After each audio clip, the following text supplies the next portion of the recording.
In 2024, Palantir made a deal with Israel to harness Palantir's advanced technology in support of war-related missions. We see part of that technology today as the Lavender AI system, which assigns Palestinians a numerical score of 1 to 100 based on how likely they are of being an enemy. It has a 10% error rate, which has been acceptable for Israel and Palantir. You're getting wealthy off of killing Palestinians. Palantir kills Palestinians with their AI and technology. Oh. You're killing my family in Palestine. Yeah. And, you know... What kind of person are you? How do you sleep at night? Well, if you... Shame on you. Do you want to hear my answer? So the primary source of death in Palestine is the fact that Hamas has realized that there are millions and millions of useful idiots that will... Stop using that excuse. This is why you don't get a flat.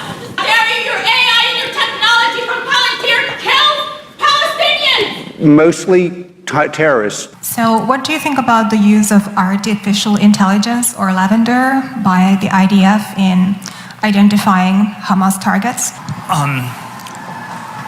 Look, I'm not.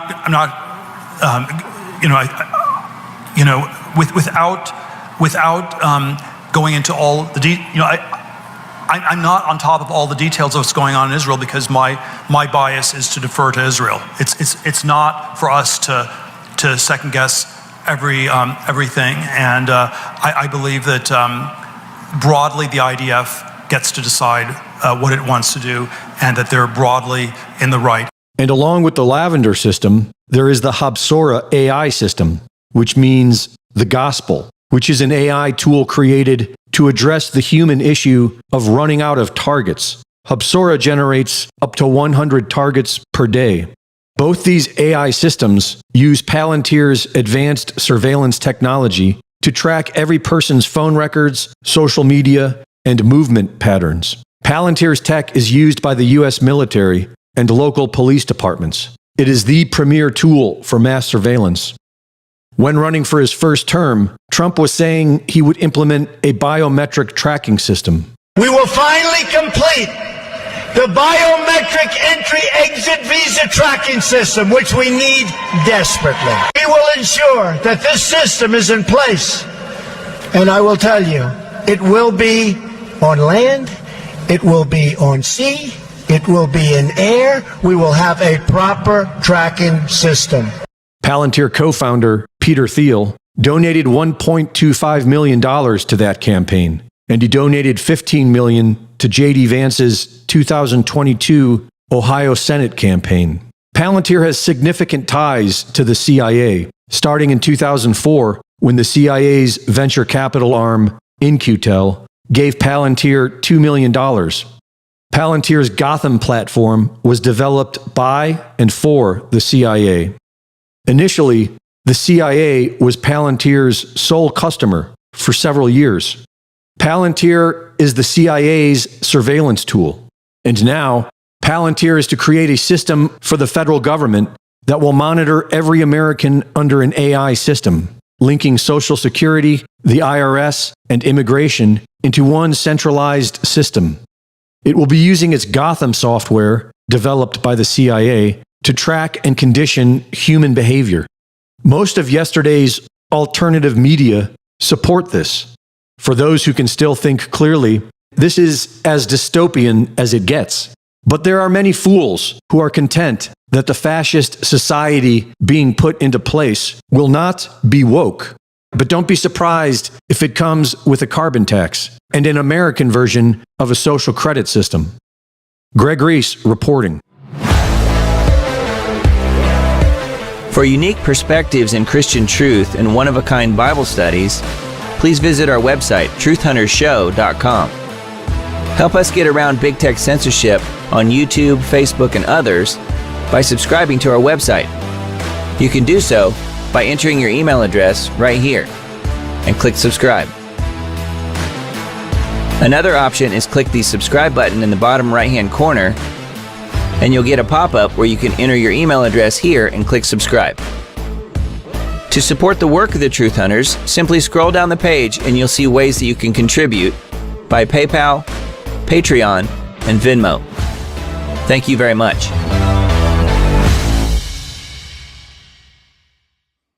All right, everyone. Hello and welcome. You have reached the Diamond Report Live. Yet again, we are here for another Sunday night, fun day night broadcast. We have 10:05 p.m., actually 10:06 p.m. on 6/8/25, and hope you guys are doing well and have had a really good weekend and week since we were last here together.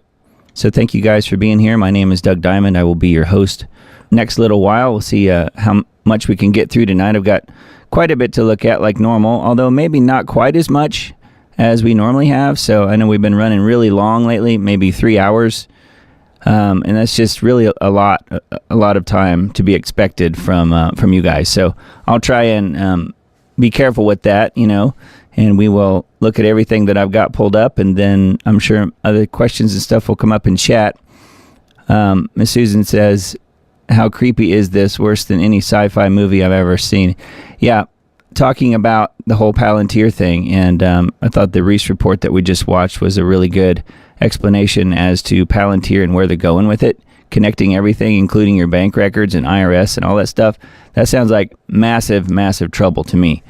So yeah, I mean, it is super creepy. It's right out of the Lord of the Rings, essentially. The whole all-seeing eye, which is exactly what it is. So I saw a few people talking about the LA riots. We have a new set of LA riots. Yeah, I was actually there in the first ones, not in the one in the 60s, but in the one in the early 90s. I was there. I will detail a little bit of that experience as well, and we're going to take a look at what's going on in the city of Los Angeles, of which I was a member briefly. I lived there about 4 years in the early 90s. So anyway, let's take a look at HalTurnerRadioshow.com. I've got one article pulled up from his site. Trump call-up of California National Guard without the governor's consent, first time since 1965. Last night, Trump took extraordinary action to call up 2,000 National Guard troops in California over violent immigration protests. To do it, Trump made rare use of federal powers to bypass the state's governor, Gavin Newsom. It is the first time since 1965 that a president has activated a state's National Guard force without a request from the state's governor.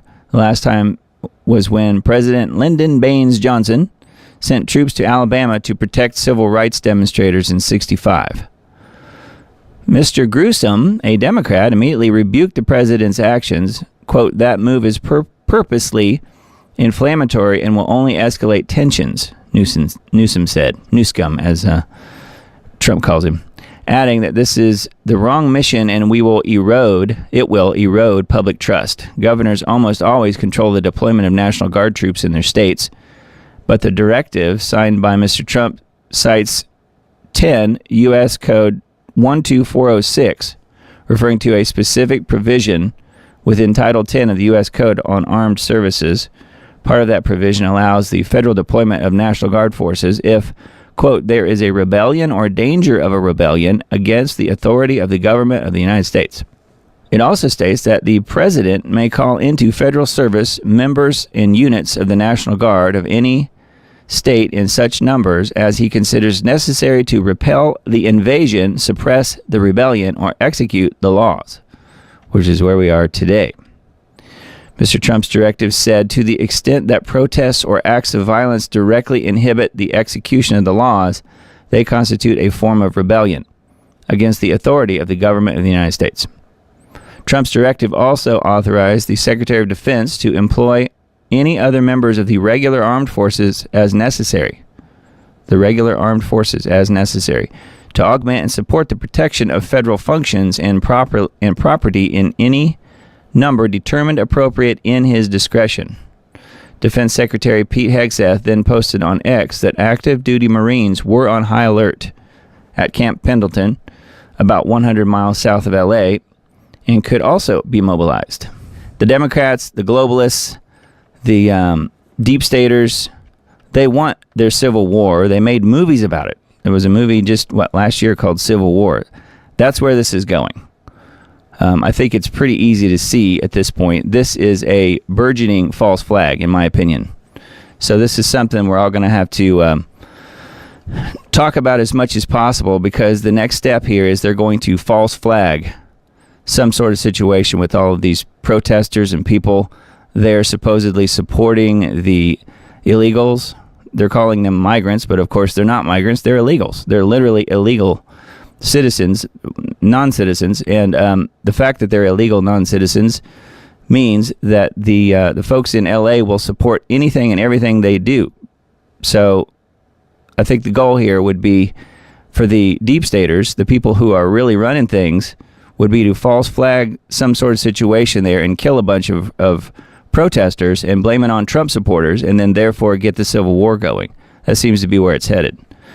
So I would love to be wrong about that. That's something AJ has been talking about for really months and months at this point, and I do think that he is correct about that. So props to him in his research on this, because he's been calling it, and he actually did mention Los Angeles as a possible starting point here for the Summer of Love, as we called it in 2020. Well, this will be Summer of Love 2.0. It's possible that it could be even worse than what happened in 2020. You guys, I'm sure, remember that well, with the whole George Floyd drama and all of that went on with BLM and the Antifa riots and all that stuff. So they're planning that again this summer, and this is the Kickstarter. This is the detonator. This goings on in Los Angeles. So I would say keep a sharp eye on things, because it is a massive false flag alert right now. So InfoWars website, Sunday emergency broadcast, Trump sends National Guard to Los Angeles as leftists launch their promised insurrection. Learn what's coming next on this live feed. You can see the protester here, National Guard LOL, sign that he's holding up. So I mentioned the LA riots, 1992. That was right when I was in Los Angeles. If you aren't familiar with them, or if you lived through it and just forgot the details, I thought I would just kind of briefly go over what happened in LA, South Central LA, in 1992 when I was there, and I was literally just a few blocks away from all of the action, as it were. 1992 LA riots, also known as the Rodney King riots, were a series of civil unrest and rioting in Los Angeles that occurred following the acquittal of police officers in the beating of Rodney King. They were all white police officers, by the way. The riots lasted for 6 days, resulting in widespread looting, arson, and violence, including the deaths of 63 people and injuries to over 2,000. So could you imagine, let me just stop right there, could you imagine if this happened in today's situation, as far as the way the mainstream media is so biased? And it would be wall-to-wall coverage of any, these 63 people, which that's a lot of people, don't get me wrong, but my guess is whatever happens this time around is probably going to be a lot more people, unfortunately. That does seem to be where it's headed. And the mainstream media would be nonstop, wall-to-wall, all the time, talking about how terrible this is and how it's Trump's fault and it's Homan's fault and it's the new administration's fault. This is exactly what they wanted. This is a John Podesta 101 sort of situation. This is something they've talked about doing for at least a year. It's creating a civil war situation and then making sure that it all plays out exactly like they want. So back to Rodney King here. Key events and aftermath, Rodney King beating. In 1991, Rodney King was severely beaten by police officers after a high-speed chase. A video of the beating circulated widely, sparking outrage and protests. Yeah, and there wasn't even internet then. It was just circulating widely on the nightly news and local news. And they were playing it all the time. So, of course, it ginned up the public and got all of the black folks interested in what was going on. And they were all ticked off, obviously, and like they should have been. And a lot of people had a lot of concern going on in those days. Acquittal of police officers. The trial of the police officers who were charged with excessive force ended up themselves being acquitted of most charges. This verdict was widely condemned, especially by the black community, as it ignited the riots. Well, they chose to riot after the verdict came in. Following the verdict, widespread rioting erupted in Los Angeles, lasting for 6 days. During this time, businesses were looted and burned, and violence escalated. Military intervention. Thousands of National Guard and military personnel were deployed to restore order and control the escalating violence. And it says human cost. The riots resulted in the deaths of 63 people, with many more injured and arrested. Property damage. Estimated property damage from the riots exceeded $1 billion. Now, this was in 1992. The Reginald Denny beating, which I remember seeing live on television as they were flying news helicopters over that intersection in Los Angeles. A particularly notable incident during the riots was the televised attack on the truck driver named Reginald Denny, who was beaten by a group of rioters. Yeah, they literally just dragged him out of his pickup truck, out of his semi truck, and started beating him because he was white, like he had anything to do with the verdict, right? King's plea. Rodney King himself made a public plea for peace and calm during the riots, urging people to, quote, get along. I remember that as well. Aftermath. The riots led to investigations into police practices in the LAPD, as well as increased attention to issues of racial inequality and police brutality. You know, rightfully so. That did put a giant spotlight on it, as it should. However, obviously, rioting is not the answer, and I feel like and I fear that that is where we are headed this time as well, with all of the illegals. Well, with the illegals and all of the people in LA who want to protect them, even though that many of them are rapists and murderers and you know, robbers and stuff like that as well. So yeah, it was the Rodney King thing was an interesting situation, that's for sure. I'll tell you where I was in that whole process. In 1992, I was working at a recording studio in Hollywood, and that was about, I don't know, probably 10 to 15 blocks, I want to say, from where the rioting started. It was a little ways away, but it was too close. So anyway, we were all on guard, and I actually worked the night shift at that time. I would go in at work in the evening and stay all night and work through clear until 4, 5, 6 in the morning. And I was in my 20s, so I could do that then. So, but yeah, we were, you know, the studio owner had us basically go camp out at the studio and board up the windows and make sure all of the locks and security system were as they should be, and we protected things as much as we could, even though there were no police around doing much of anything in that area in Hollywood. They were all in the area there where the rioting was going on. So I just remember it as being a really strange time, and I remember coming over. I lived in the valley. I remember coming over the hill from the valley into Hollywood and looking up and seeing things on fire and smoke. It looked like a war was going on. It looked like a war zone, which it literally was in a few blocks in that south central LA area. So it was a mess. I don't recommend it for anybody, and luckily we came through it unscathed. No harm to any of the gear or the studio, the buildings, or any of that stuff. So we made it through no problem. But just thought I would kind of reiterate and mention what I went through personally, going through the LA riots of 1992. So yeah, not fun, and it looks like we are headed back there again, unfortunately. So we'll see where it all goes. We've got a couple more articles on that as well, on that situation as well. So we'll look at it a little closer tonight as we move on. All right, so let's see. The next InfoWars article I pulled up: Russia expands ground war into Ukraine's Dnipropetrovsk region for the first time. Former Russian President Dmitry Medvedev said that the advance serves as a warning to the Zelensky regime, the Zelensky government, to accept realities on the ground. So as Russia and Ukraine continue sending record amounts of drones across their border in what are now nightly aerial raids, Moscow has significantly stepped up its ground offensive over the weekend, announcing that it had been advancing into Ukraine's Dnipro region for the first time in the 3-year-plus long war, marking a significant territorial escalation amid stalled peace talks. So yes, the peace talks are pretty much at a standstill at this point.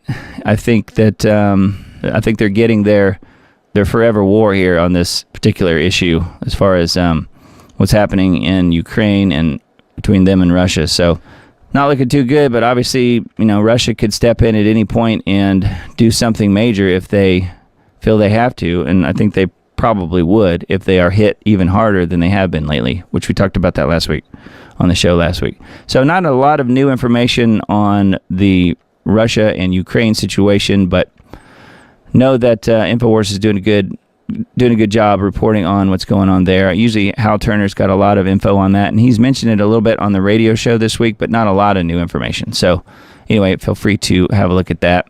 And then we've got a few technocracy.news articles pulled up. First one here, DARPA to simulate disease outbreaks, model lockdown and messaging strategies. So that doesn't sound good, does it? It is inconceivable that the military would declare war on Americans, except for the fact that the military is chock full of technocrats, all unelected and unaccountable. From virus creation to delivery of the stash was owned and operated by the U.S. military. Now, DARPA is ramping up for a redo. So yes, if they can't get us with the Civil War, they'll get us with another fake lockdown, or World War III with the whole situation between Russia and Ukraine, or you name it. They've got their way to try and put a lockdown on humanity in more ways than one. So anyway, I thought that was kind of interesting. There's quite a bit of info here on this article on technocracy.news about DARPA. DARPA is getting into the business of simulating disease outbreaks, including modeling interventions such as mass campaigns, lockdowns, and communication strategies. Last week, the U.S. Defense Advanced Research Projects Agency, DARPA, put out a request for information, seeking information regarding state-of-the-art capabilities in the simulation of disease outbreaks. The Pentagon's Research and Development funding arm wants to hear from academic, industry, commercial, and startup communities on how to develop advanced capabilities that drive technical innovation and identify critical gaps in biosurveillance, diagnostics, and medical countermeasures in order to improve preparedness for future public health emergencies. In other words, fake. Yeah. So anyway, that does seem to be where it's headed. They love their fake, don't they? We all know this by now. All right, so that's technocracy.news, one of the 3 articles I pulled up. Amazon testing humanoid robots to deliver packages. This is something that we've heard about, at least as far as the drones go. Now, this is actual robots, I guess. Prepare your dogs for that freak-out moment when they see a lumbering robot coming to the door. Biting the mailman was one thing. Breaking your teeth on a metal leg is another. Can you imagine the stories that we're going to be hearing about this? It's going to be crazy. To fend off the threat, your Fido may have to be replaced by a robot dog. In any case, you can expect to see Amazon drivers handing off packages to humanoid robots by the end of this year. Amazon's reportedly developing software for humanoid robots that could perform the role of delivery workers and spring out, quote, spring out of its vans. That just sounds like trouble brewing, doesn't it? Trouble brewing. The $2 trillion technology company is building a humanoid park in the U.S. to test the robots, said the tech news site called The Information, citing a person who had been involved in the project. The Information reported that the robots could eventually take the jobs of delivery workers.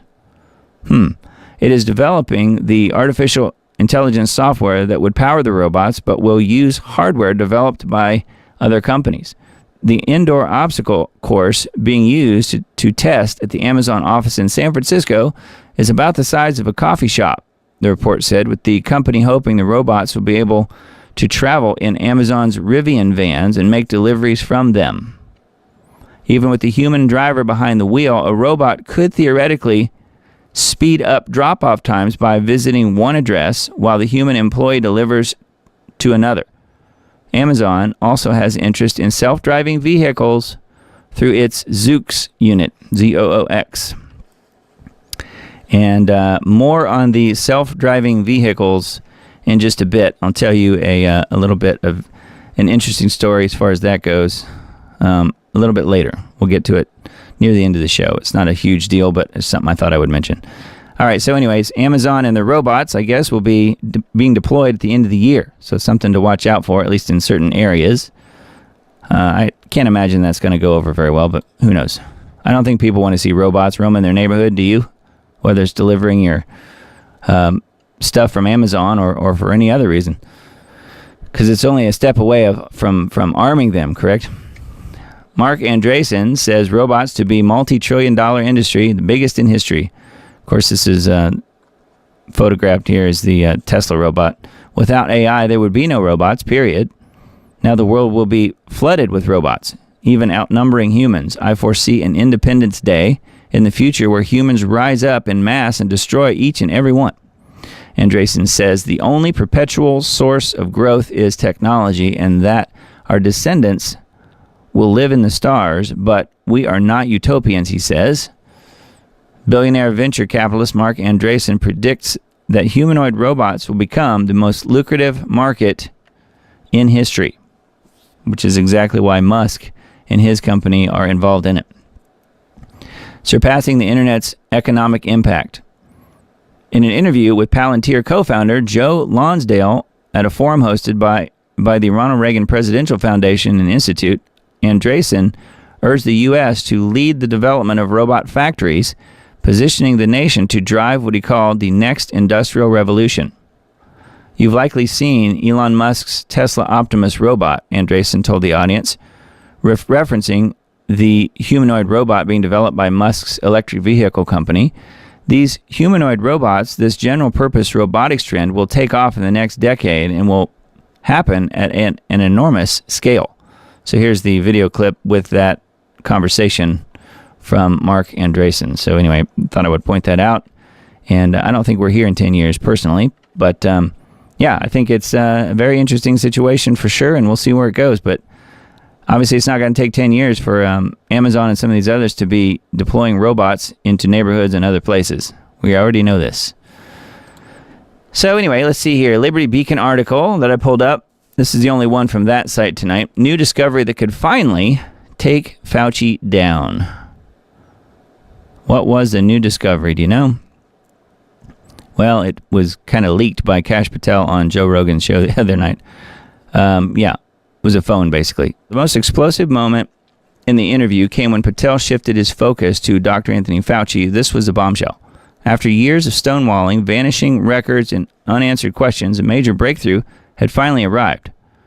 Fauci's COVID-era phones and hard drives, once thought to be missing, has been found.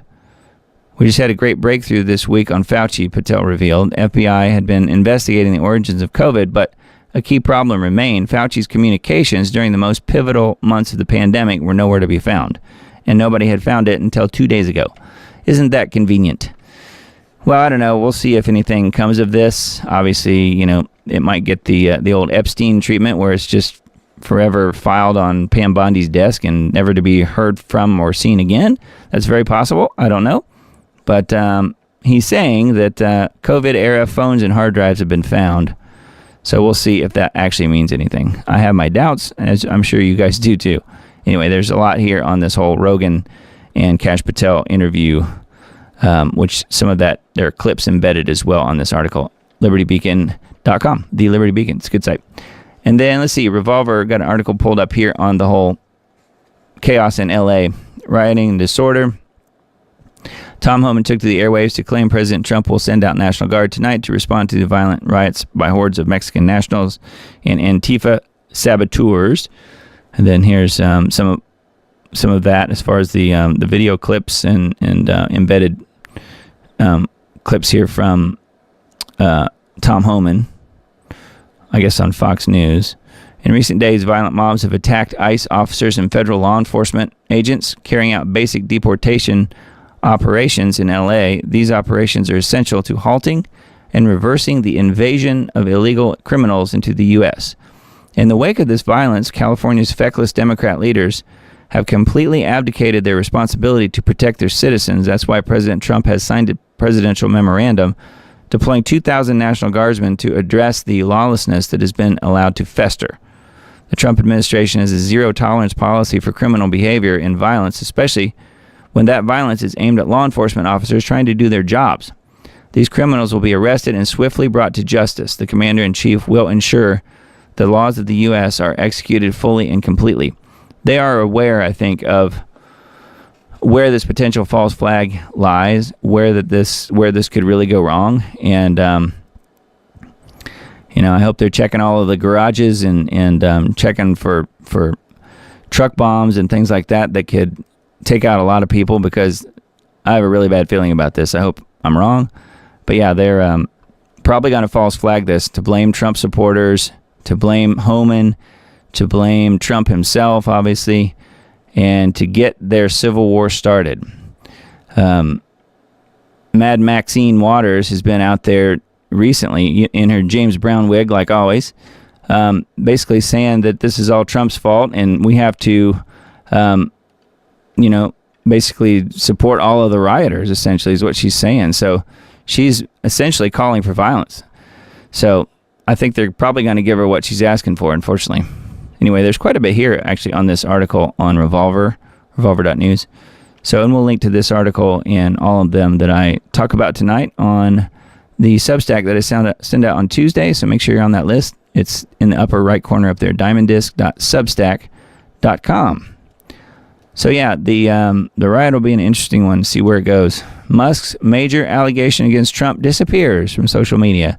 So that was the other big story this week, the kerfuffle between Trump and Musk, their marriage breakup, I guess you could call it.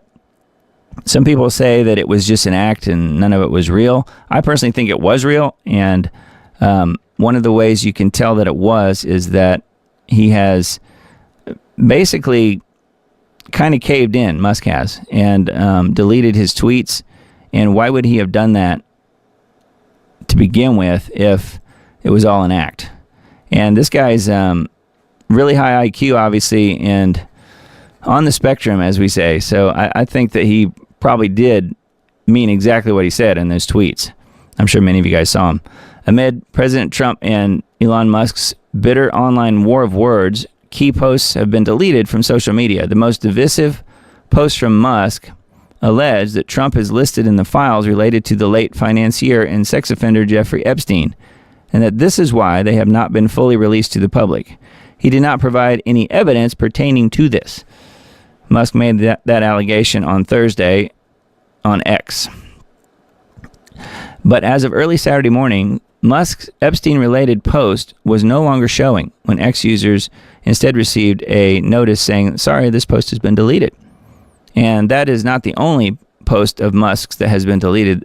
Another inflammatory post about from Thursday, when Musk responded yes, endorsing a message that said Trump should be impeached and that Vance should replace him. That is also no longer viewable on X.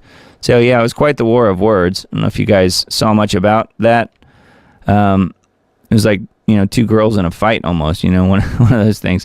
It was pretty sad, actually, that it all played out in public. And to me, it's like, we got a problem with the person, you should do it in private, not in public. But these are two titans, obviously, so they want the world to support whatever they're saying. So anyway, yeah, there was lots of accusations on both sides. You had Musk saying that Trump was involved in the whole Epstein thing, and that's why the Epstein files weren't being released. And then on Trump's side, you had him basically lying, no other word for it really, talking about several different things that Musk was involved in, including drug use, which I don't know if that's a lie or not. But anyway, there was lots of stuff going back and forth with them, and not saying they're ever going to work it out. Maybe they won't, but it is interesting that he deleted those key tweets. So we'll probably look at that a little bit closer as well. I think I've got a couple more tabs on that tonight as we move on. Now, this is something that I came across, and something I've actually thought about myself, and it looks like somebody is going through the research here, and so I wanted to take a look at this and bring it to your attention just in case you guys wanted to investigate further. This is on Threadreader app, which is a site that I mention fairly often. New spreadsheet drop. So there's a link to a spreadsheet here, a Google Doc spreadsheet.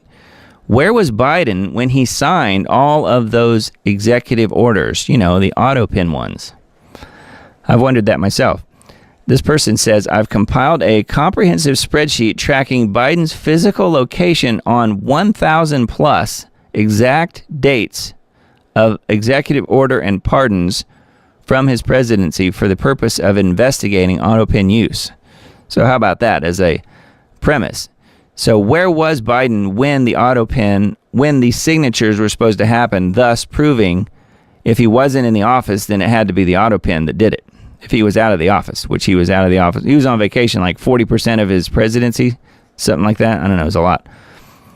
All right, it says official White House press pool logs, FAA flight paths and schedule archives, and newspaper articles with AI-assisted cross-referencing is how they did this particular article. It says, reminder, every executive order includes a precise publication timestamp. So even if the White House says President Biden was in D.C., like on December 23rd, 2022, if the orders post at 12 p.m. sharp and Biden was confirmed absent all day, then that's a red flag. So that's kind of where we're going with this.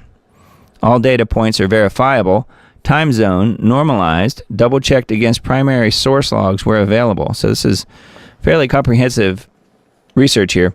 Thread with findings below as I compile it. Spreadsheet download link below. So there's an Excel spreadsheet here linked on this article, which is just a Google Doc.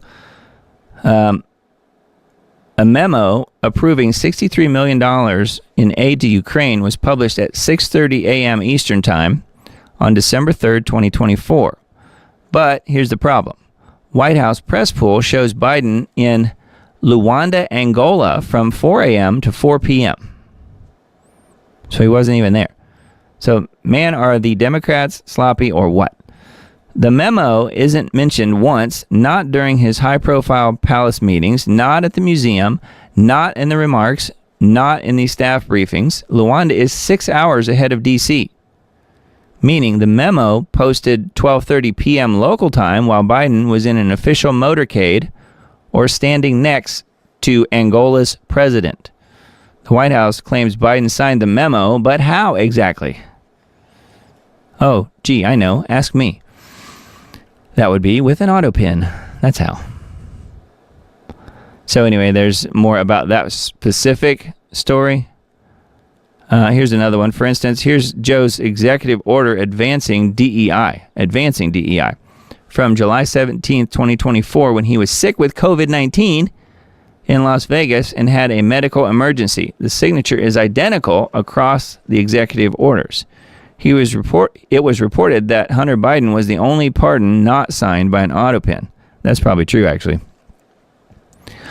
Anyway, there's quite a bit more info here on this site, and more importantly, the link to the spreadsheet with all of the details. So yeah, that's on ThreadReader app. I thought that was pretty interesting that they've taken the timestamps and where he was, what physical location he was in when these specific pardons and executive orders were signed, thus proving he didn't do really any of them, except for maybe the Hunter Biden pardon. He probably did do that because it's his own kid. But anyway, pretty wild. Another important story for this week. Wrongly deported Kilmar Abrego Garcia returning to the U.S. to face criminal charges. This is an Axios story, which of course is mainstream media. He wasn't wrongly deported. He was sent to El Salvador because he was illegal. So this story says, Kilmar Garcia is on his way back to the U.S. to face criminal charges, according to a newly unsealed indictment. The big picture, Abrego Garcia, whose deportation to El Salvador has been a flashpoint in President Trump's immigration agenda, has been charged with smuggling undocumented immigrants in the U.S. Yeah, this is the senator who went down to meet with him. U.S. Senator Chris Van Hollen from Maryland meets with Kilmar Abrego Garcia at an undisclosed location on April 17th in San Salvador, El Salvador. So yes, they don't have the picture here where they're literally sharing margaritas. I think almost drinking from the same cup. I'm just joking, but they had margaritas at one point in some pictures. They just have water here.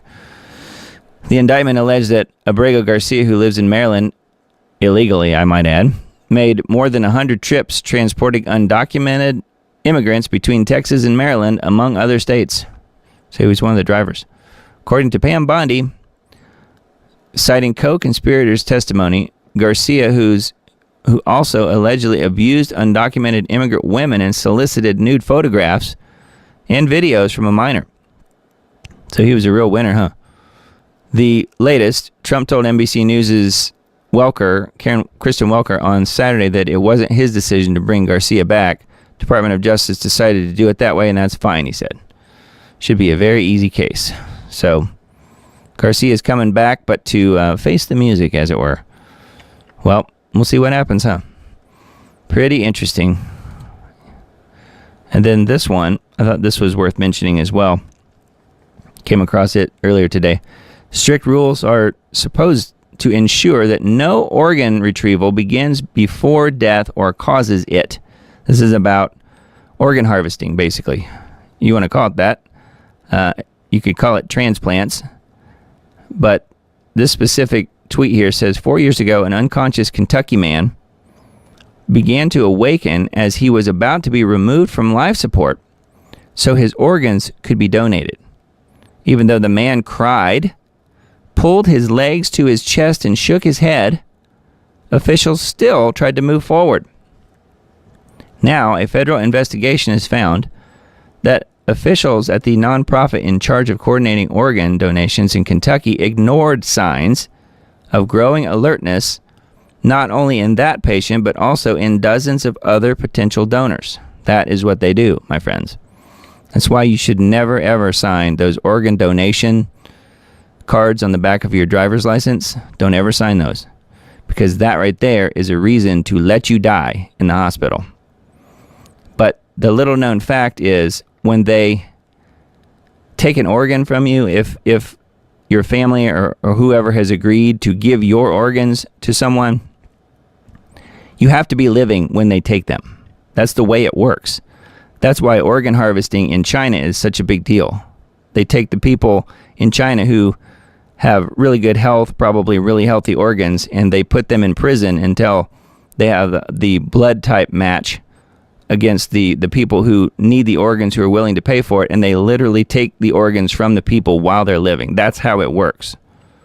So this, I don't really buy this specific article from the New York Times saying that this is somehow new and information we didn't know about, that the strict rules are supposed to be that organ retrieval begins after death. That doesn't work, because the organs are dying at that point. They have to take them from a living individual. So I just thought I would point that out and just mention that, New York Times is sort of crying foul here about what's happened in Kentucky recently with this specific story. But the Kentucky one, they just got busted. That's all. They got caught. And actually, that's the way it works. So, not good. Not good at all. Someone very profoundly once said many years ago that if fascism ever comes to America, it'll come in the name of liberalism. You gotta call it for what it is. This is a white nationalist agenda. It is a wholesale takeover of the country by a fascist ideology. There's no fascist ideology that anybody detected. But there's a pattern, just to be very quick, in the United States, that when a president is a Republican, then he is called a Nazi or a fascist while in office. So George Bush was called a digital brown shirt by Al Gore. I think Angela Merkel said it's the same old fascist thing. Even John Clinton called him a fascist. And then Bush was out of office, and then Trump came in, and everybody said, oh, I wish we had George Bush. He was a statesman. He was a moderate. And what is fascism? Fascism is private ownership, private enterprise, but total government control and regulation. Well, isn't this the liberal philosophy? The conservative, so-called, is the one that says less government, get off my back, get out of my pocket, and let me have more control of my own destiny. The streets are set to burn on June 14th as the so-called No Kings movement gears up to unleash chaos across America, cloaking their rebellion in the guise of patriotism on Flag Day. Clearly, a calculated assault on the very fabric of our nation, timed to coincide with President Trump's 79th birthday and the U.S. Army's 250th anniversary, led by the likes of Indivisible and the shadowy 5051 movement. Every state protesting dictators, that is from the 50-51 movement, which started these protests against what Trump was doing very early on in the second Trump term. Remember, 50-51 comes from them organizing 50 protests in 50 state capitals all on one day. That's what 50-51 stands for. No Kings activist collaborators, the Indivisible Project, a progressive nonprofit founded in 2016, hell-bent on opposing the Trump administration, received over $8 million from George Soros's Open Society Foundations between 2017 and 2023. Some of its founders, like Ezra Levin and Leah Greenberg, have indirect ties to Soros-funded groups through past affiliations. I'm just as tired of saying it as you are of hearing it. But when in Hades is the U.S. government going to boot the Soros family out of the United States political framework? Recent attacks on federal officers by rogue protesters emboldened by the same anti-Trump fervor prove this isn't about free speech. It's about anarchy, plain and simple, with violence against law enforcement becoming the calling card of this radical left-wing crusade. Witnesses are reporting that the subject used a makeshift flamethrower and threw an incendiary device into the crowd. The fiery bloodshed in Boulder, Colorado is just a preview of what's coming. These groups, backed by globalist puppets like Move On and the Human Rights Campaign, are weaponizing the narrative of authoritarianism to justify their own lawlessness. This isn't resistance, it's sedition, and it's escalating as the left loses what's left of its mind. I'm feral today. Feral! Yeah. You're a mag! I'm happy. You're a mag! You're a mag! You're a mag! You're touching. Don't touch me. Hey, don't touch me. We have a mental health crisis. Prior to the pandemic, about 1 billion people on the planet suffered from a mental disorder. That represents about 13% of the world's population. Rates in the United States are even higher. 1 in 5 people have a mental disorder in any given year. About 50% of Americans will meet criteria for a mental illness at some point or another during their life. Why did you tell me to come this way, Griselda? You know I hate nature. Look at those disgusting trees stealing my oxygen. This is the current state of the modern-day Democrat Party. The Democrat Party has been completely captivated by these far-left lunatics. The $45 million parade, a celebration of our military's might, is being twisted into a symbol of tyranny by those who'd rather see America kneel than stand tall. Ask yourself, who benefits from this chaos? Yes, per usual, the elites pulling the strings, banking on division to topple a nation. John Bound reporting for InfoWars.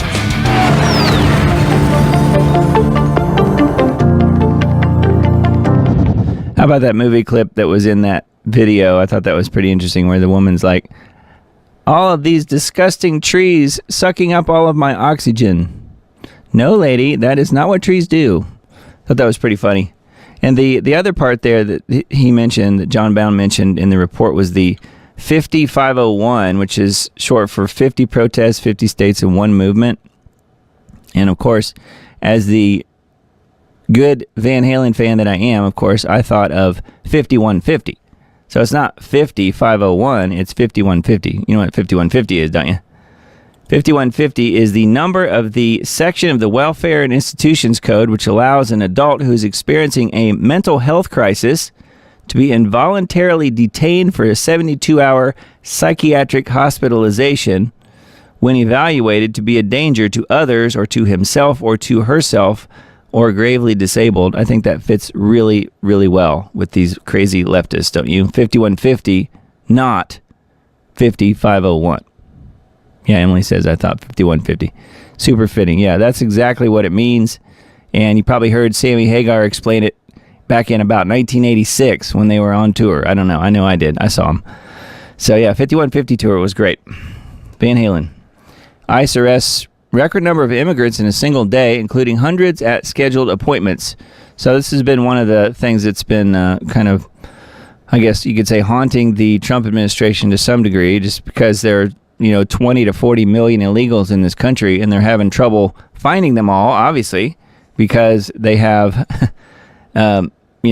social security numbers where, got thousands of people using the same social security numbers and different addresses, and people, of course, move and change their information all the time and all of that. So it's really difficult for them to find a lot of these people. However, good news is they had arrested a whole bunch of them in a single day. Many of the people arrested at appointments had been released under a program for those deemed not to be threats to public safety. So therefore, they should stay, according to NBC News, of course. ICE made the most immigrant arrests in a single day in its history on Tuesday, detaining more than 2,200 people, according to a source familiar with the arrests at an ICE spokesperson who confirmed the numbers, said as the agency responds to pressure from the White House to rapidly and dramatically increase arrests. Yeah, there was a program, let's see here. Hundreds of people who were arrested had been enrolled in ICE's Alternative to Detention program. 3 sources familiar with the arrest said, under the program, ICE releases undocumented immigrants, in other words, illegals, who are deemed not to be threats to public safety, and then keeps track of them through ankle monitors, smartphone apps, or other geolocating programs. So, anyway, they have apparently busted a whole bunch of them. So I guess that's good news. They need more of that, right? I saw a funny meme that said, I want so many people deported that I no longer have to press 1 for English. I thought that was very apropos. All right, let's see what else we got here. Information Liberation, just some of the headlines from that site. Dershowitz pushing for Trump to pardon Ghislaine Maxwell. Could you imagine if he did that? Jeffrey Epstein's former lawyer, Alan Dershowitz, who successfully lobbied Trump to pardon a host of Shabbatnik supercriminals during his first term, is now insisting that Trump should pardon Ghislaine Maxwell. Why? So that she can meet back up with Epstein in some undisclosed location and start all over again? Is that why? I know, me to some degree, but I'm sure some of you guys as well also believe that Epstein is still alive. Very possible, because we just don't know. He was so important to the Mossad and to the CIA. Why would they have killed him? Why would they have allowed that to happen? But they could easily have changed his facial features and gotten him out of Dodge. I tend to think that that's probably what happened, although we may never know. Next article, Pew Research poll finds most countries have negative view of Israel. I wonder why. Because they are bombing and killing innocent people in Gaza by the thousands? I don't think that would affect it, do you? Overwhelming majority of nations worldwide, including America, now have a negative view of the Jewish state, according to a new poll from Pew Research. That is, of course, unless you are a churchgoer in especially the South, but in many places across this wonderful country, if you're a churchgoer and if you're an evangelical type of believer, I think that you probably are still supporting Israel no matter what they do, because you're supposed to, right? That's what Israel says. That's what they say. If you bless Israel, then you are blessed. If you curse Israel, then you are cursed. Something to that degree. Something to that effect. And I personally think that they are just using Scripture to suit what they want to do. Elon Musk says Trump is in the Epstein files. That is the real reason that they have not been made public, which we went over that earlier.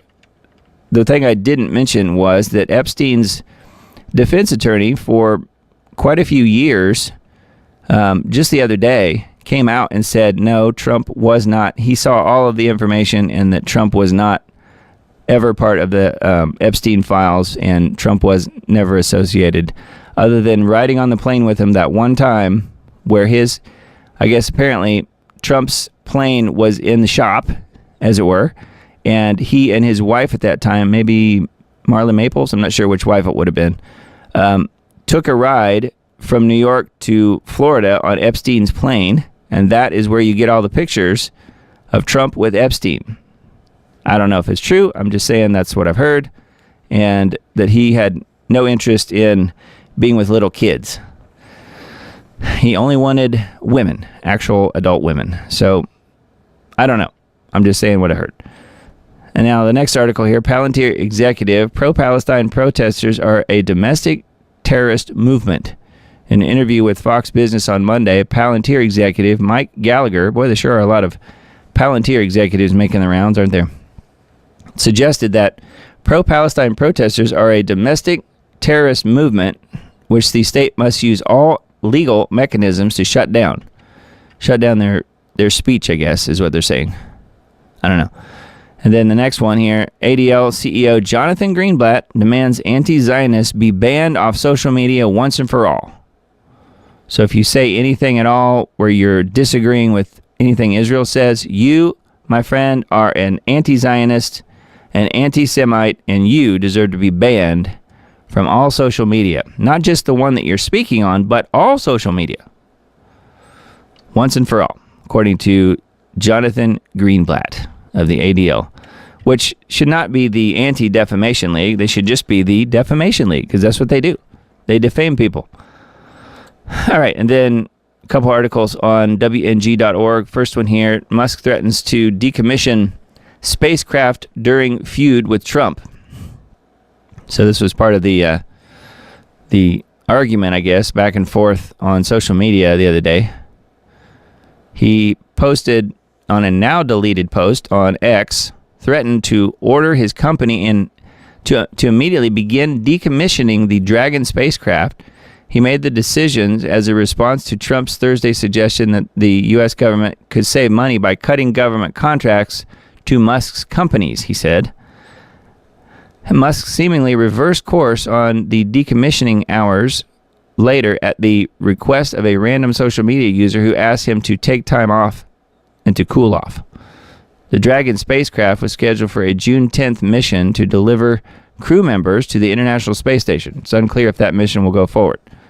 So, I mean, Musk's companies are getting these contracts because he has the best prices and that he can do the work when NASA can't and some of the other private companies can't. So I don't really look for him to lose those specific contracts unless Trump himself decides to make that happen, which I guess is possible given the feud that they had. But we'll see. We'll see where it goes. It was definitely ugly there for a couple days, but maybe they'll work things out. Who knows? Supreme Court sides with Doge on Social Security records cases. The justices late on Friday delivered major wins for Doge in two cases on the court's emergency docket. Chief Justice John Roberts temporarily blocked a lower court order that required Doge to comply with the Freedom of Information Act requests.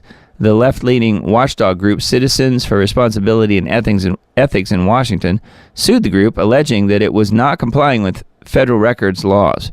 Doge argued that it was not a formal government agency and therefore is not subject to those laws.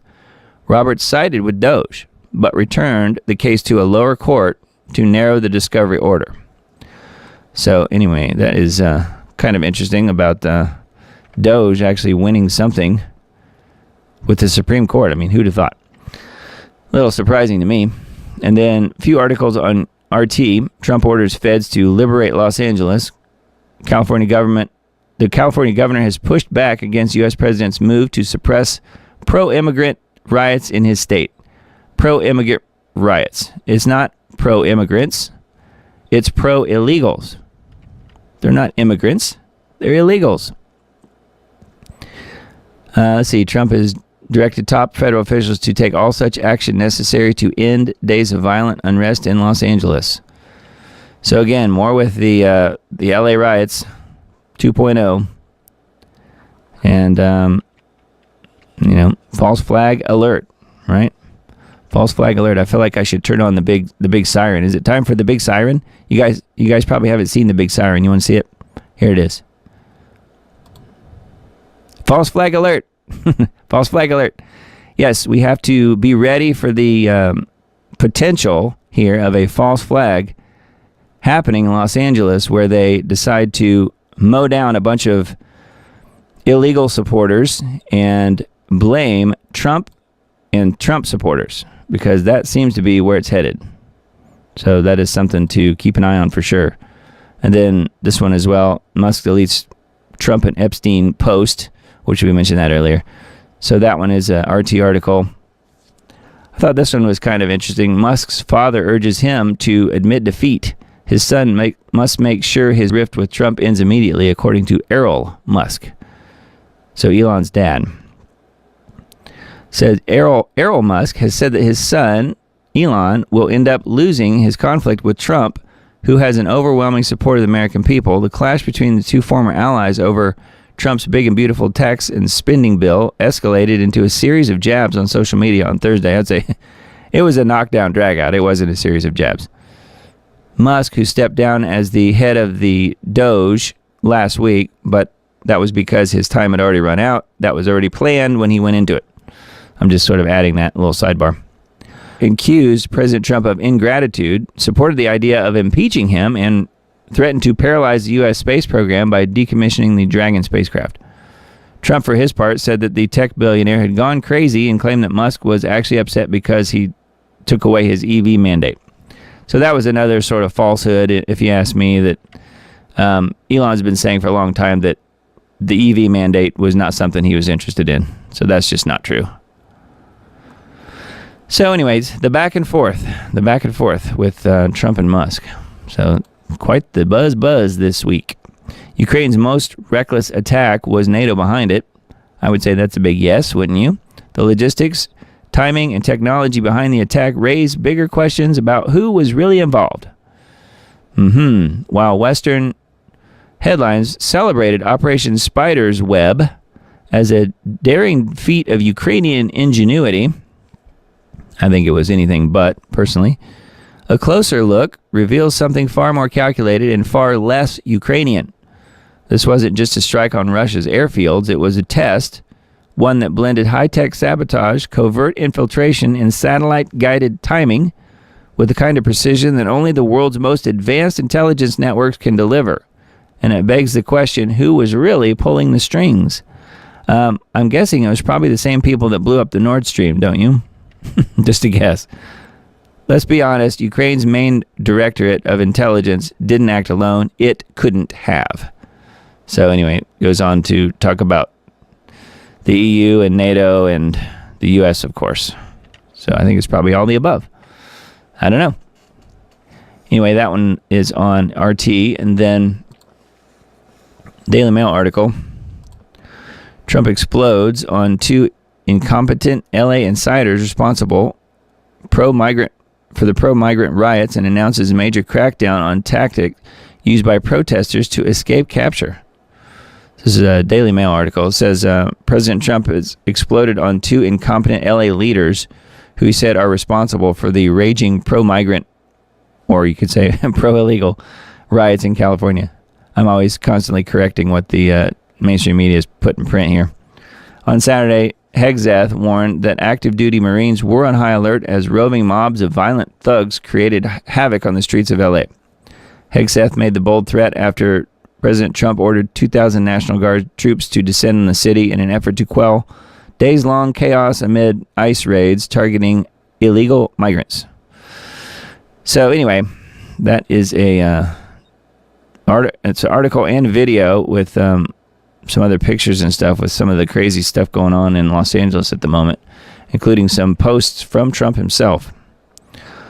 So they always have some pretty good pictures and videos on Daily Mail articles, even though they are mainstream media. And then here is, I'll leave this muted because it's really loud, but you can see some of the crazy stuff going on there. Breaking explosions are now being reported on the streets of Los Angeles as the standoff intensifies. So this was posted earlier today, I believe. So anyway, and then this one as well. I was surprised to see this a little bit. Got a Black Hawk helicopter on the streets of LA unloading dozens of boxes of arms and ammo. That does not look good. Again, it's looking like a false flag in the making for sure. So we will see where it goes, but this is, I think, the first step in their Summer of Love 2.0. I think that is definitely what they're trying to do. this year because Trump is now in there. He's trying to do things his way, and they were saying a year ago, Podesta and all those guys were saying a year ago this is what they were going to do. So yeah, they got the Blackhawks. And I remember seeing footage of, a long time ago, footage of Black Hawk helicopters flying around downtown Los Angeles in the dark of night where they're running all these different, training missions and stuff like that. You guys remember that? That was like about a year ago, probably. Anyway, yep, we'll see where it goes. But Black Hawk helicopters bringing in more ammo, it doesn't look too good. I found this and thought it was very appropriate as well, talking about Palantir. We've got the Trojan horse here, America and MAGA here in the big beautiful bill with the Trojan horse here with Palantir inside of it. That definitely seems like that's where it's going. So anyway, yeah, and then let's see, Substack, how Palantir will build a Zionist surveillance state. This is something that, if you missed the first video tonight, this is something that Greg Reese covered in his Reese report. The newest expansion of the surveillance state will help with the crackdown on pro-Palestine speech. Because they do want their crackdown, don't they? Now this is an article from The Dissident on Substack. It says, in my last article, I covered Trump's expansion of the surveillance state through Palantir. For a quick recap, Palantir's system is based on an idea from the former Reagan official John Poindexter, who proposed a database of total information awareness, quote unquote, after 9/11, a proposal to have a massive database on all information of every American citizen. So not on the illegals, not on the people that are the criminals, on every American citizen. Poindexter and Iraq War neocon Richard Pearl met with Palantir founders Alex Karp and Peter Thiel because their new company, Palantir, was similar in ambition to what Poindexter had tried to create at the Pentagon. Palantir was soon after incorporated and received millions of dollars in funding from the CIA's investment arm, InQtel. Probably heard of them. The software was originally adopted by the CIA and later by the U.S. Defense Department, CIA, FBI, Army, Marines, Air Force, and the police departments of New York and L.A. I wonder if they're using that now. The Palantir software allowed the intelligence agencies to gather a massive database on Americans, as Bloomberg magazine wrote. Using Palantir technology, the FBI can now instantly compile thorough dossiers on U.S. citizens, tying together surveillance video outside of a drugstore with credit card transactions, cell phone call records, emails, airplane travel records, and web search info. So, wow. Put together the full package. And the Reese report also mentioned bank accounts and IRS stuff and all that as well. So they are putting together massive dossiers on all of us using this technology. If they're not, they certainly will be. I would tend to think that they already are doing it, wouldn't you? I saw this one. I'm like, okay, well, this is more proof that we're in the end times. Florida hairstylist stabbed to death in a random attack at a luxury apartment complex. The guy just says, I just killed someone and walked away, the suspect reportedly told the police. A young woman was killed and her friend seriously wounded when a knife-wielding suspect ambushed them in a parking garage in an upscale apartment complex in Florida last week, according to reports. This guy right here is 21 years old. Jackson Sagesse, or Sagesse. I'm not sure how you pronounce his last name. Sagesse, maybe? I don't know. 280-pound thug, it says. A steak knife. He used a steak knife. Haley Hosford, 27, and a male companion had just parked at the retreat in Sawgrass Village when a large black male brandishing a blade reportedly attacked them. Hosford retreated to the vehicle while the men were physically engaged, but the suspect ripped the door open and proceeded to stab her multiple times in the throat and neck, according to the arrest affidavit. She was pronounced dead on the scene, and her friend was rushed to hospital with lacerations to his neck. The suspect attempted to leave the scene in the vehicle with Hosford inside, but failed to do so, fled on foot. So he just, when they got him, he says, I just killed someone and walked away, quote unquote. Who also claimed he was murdering in self-defense. So just out of nowhere, he just goes up and starts stabbing these people. That's where we are. Beautiful woman is no more because of this thug. Wow. But it happened in Florida, so I do think that there's a good chance that there could be some justice, so we'll see. We'll see. That's some scary stuff, though. All right, for all of you anti-Israel people out there, you know who you are. This is probably your favorite pastor. He's one of my favorites. Chuck Baldwin, Evangelical Christians, Apologists for Israel's Genocide, From the Moral Majority to a Moral Meltdown, by Reverend Chuck Baldwin. Chuck Baldwin here recounts a remarkable firsthand history of the descent of evangelical Christians from being a force for moral renewal in the U.S. to a degenerate bunch of apologists for Israel's genocide. This is an extremely important chapter of modern events. I consider Reverend Baldwin as one of the most important spokesmen for real Christian ethics in the world today. I strongly urge all of our readers to subscribe to Reverend Baldwin's website and familiarize yourself with his background and teachings. Now, this is posted by Global Research, which is a site that I've shown many times on this show. So, yeah, from the moral majority to a moral breakdown. So I won't bother reading the whole thing, but I do think that it's worth taking a look at, especially if you are yourself aware of what Israel's doing and how they have pulled the wool over the evangelicals and are basically pilfering untold billions from them and then getting all of the support that they want for anything and everything that they're doing. Mentioning Jerry Falwell here and all of these wacko people on the evangelical train. So, anyway, take a look at that if you guys want. Global Research is where that one is. Now, this one I thought was interesting because it's right in line with some things that I've said on this show before in a video that I made before. We'll take a look. President Trump confirms Joe Biden dead since 2020. I thought, what in the world is going on here? Now, this is on WLT Report. And the guy that wrote this says, stick with me, I'll prove it to you. We will not resort to hyperbole or fake news here because we don't have to. The truth is often stranger than fiction, and that is definitely the category of this report. For the better part of the last 5 years, we have been telling you something looked very off about Joe Biden in the Biden White House. Not the mental decline, although we called that out too, but setting that aside, nothing ever looked or felt quite right.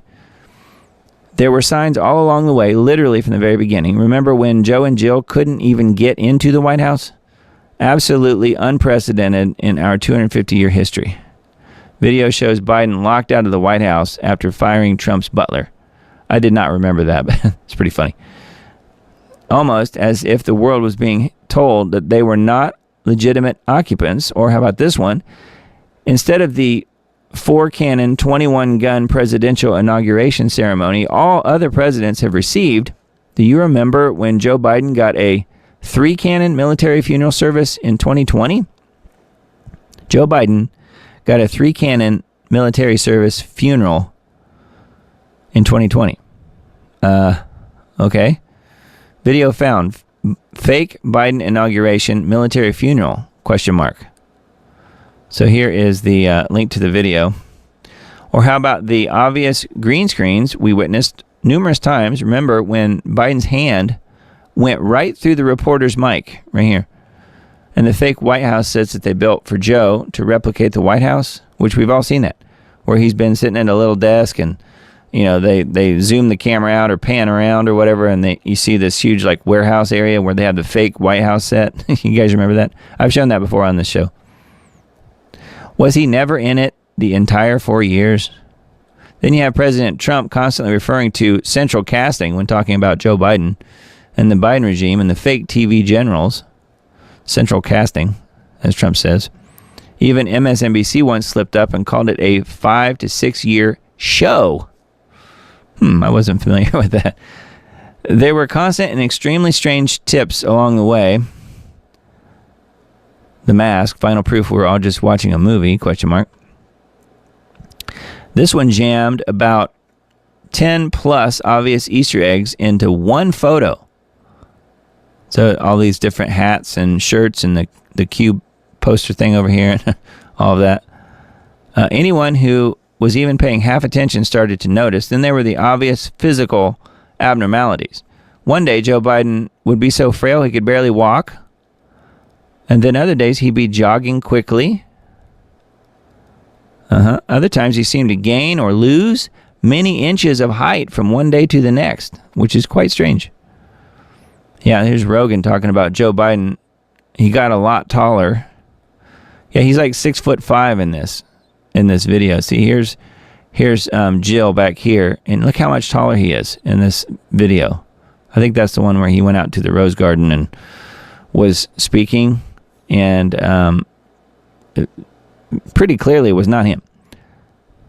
Then he literally started carrying around and wearing a red Trump MAGA hat during the election. Yeah.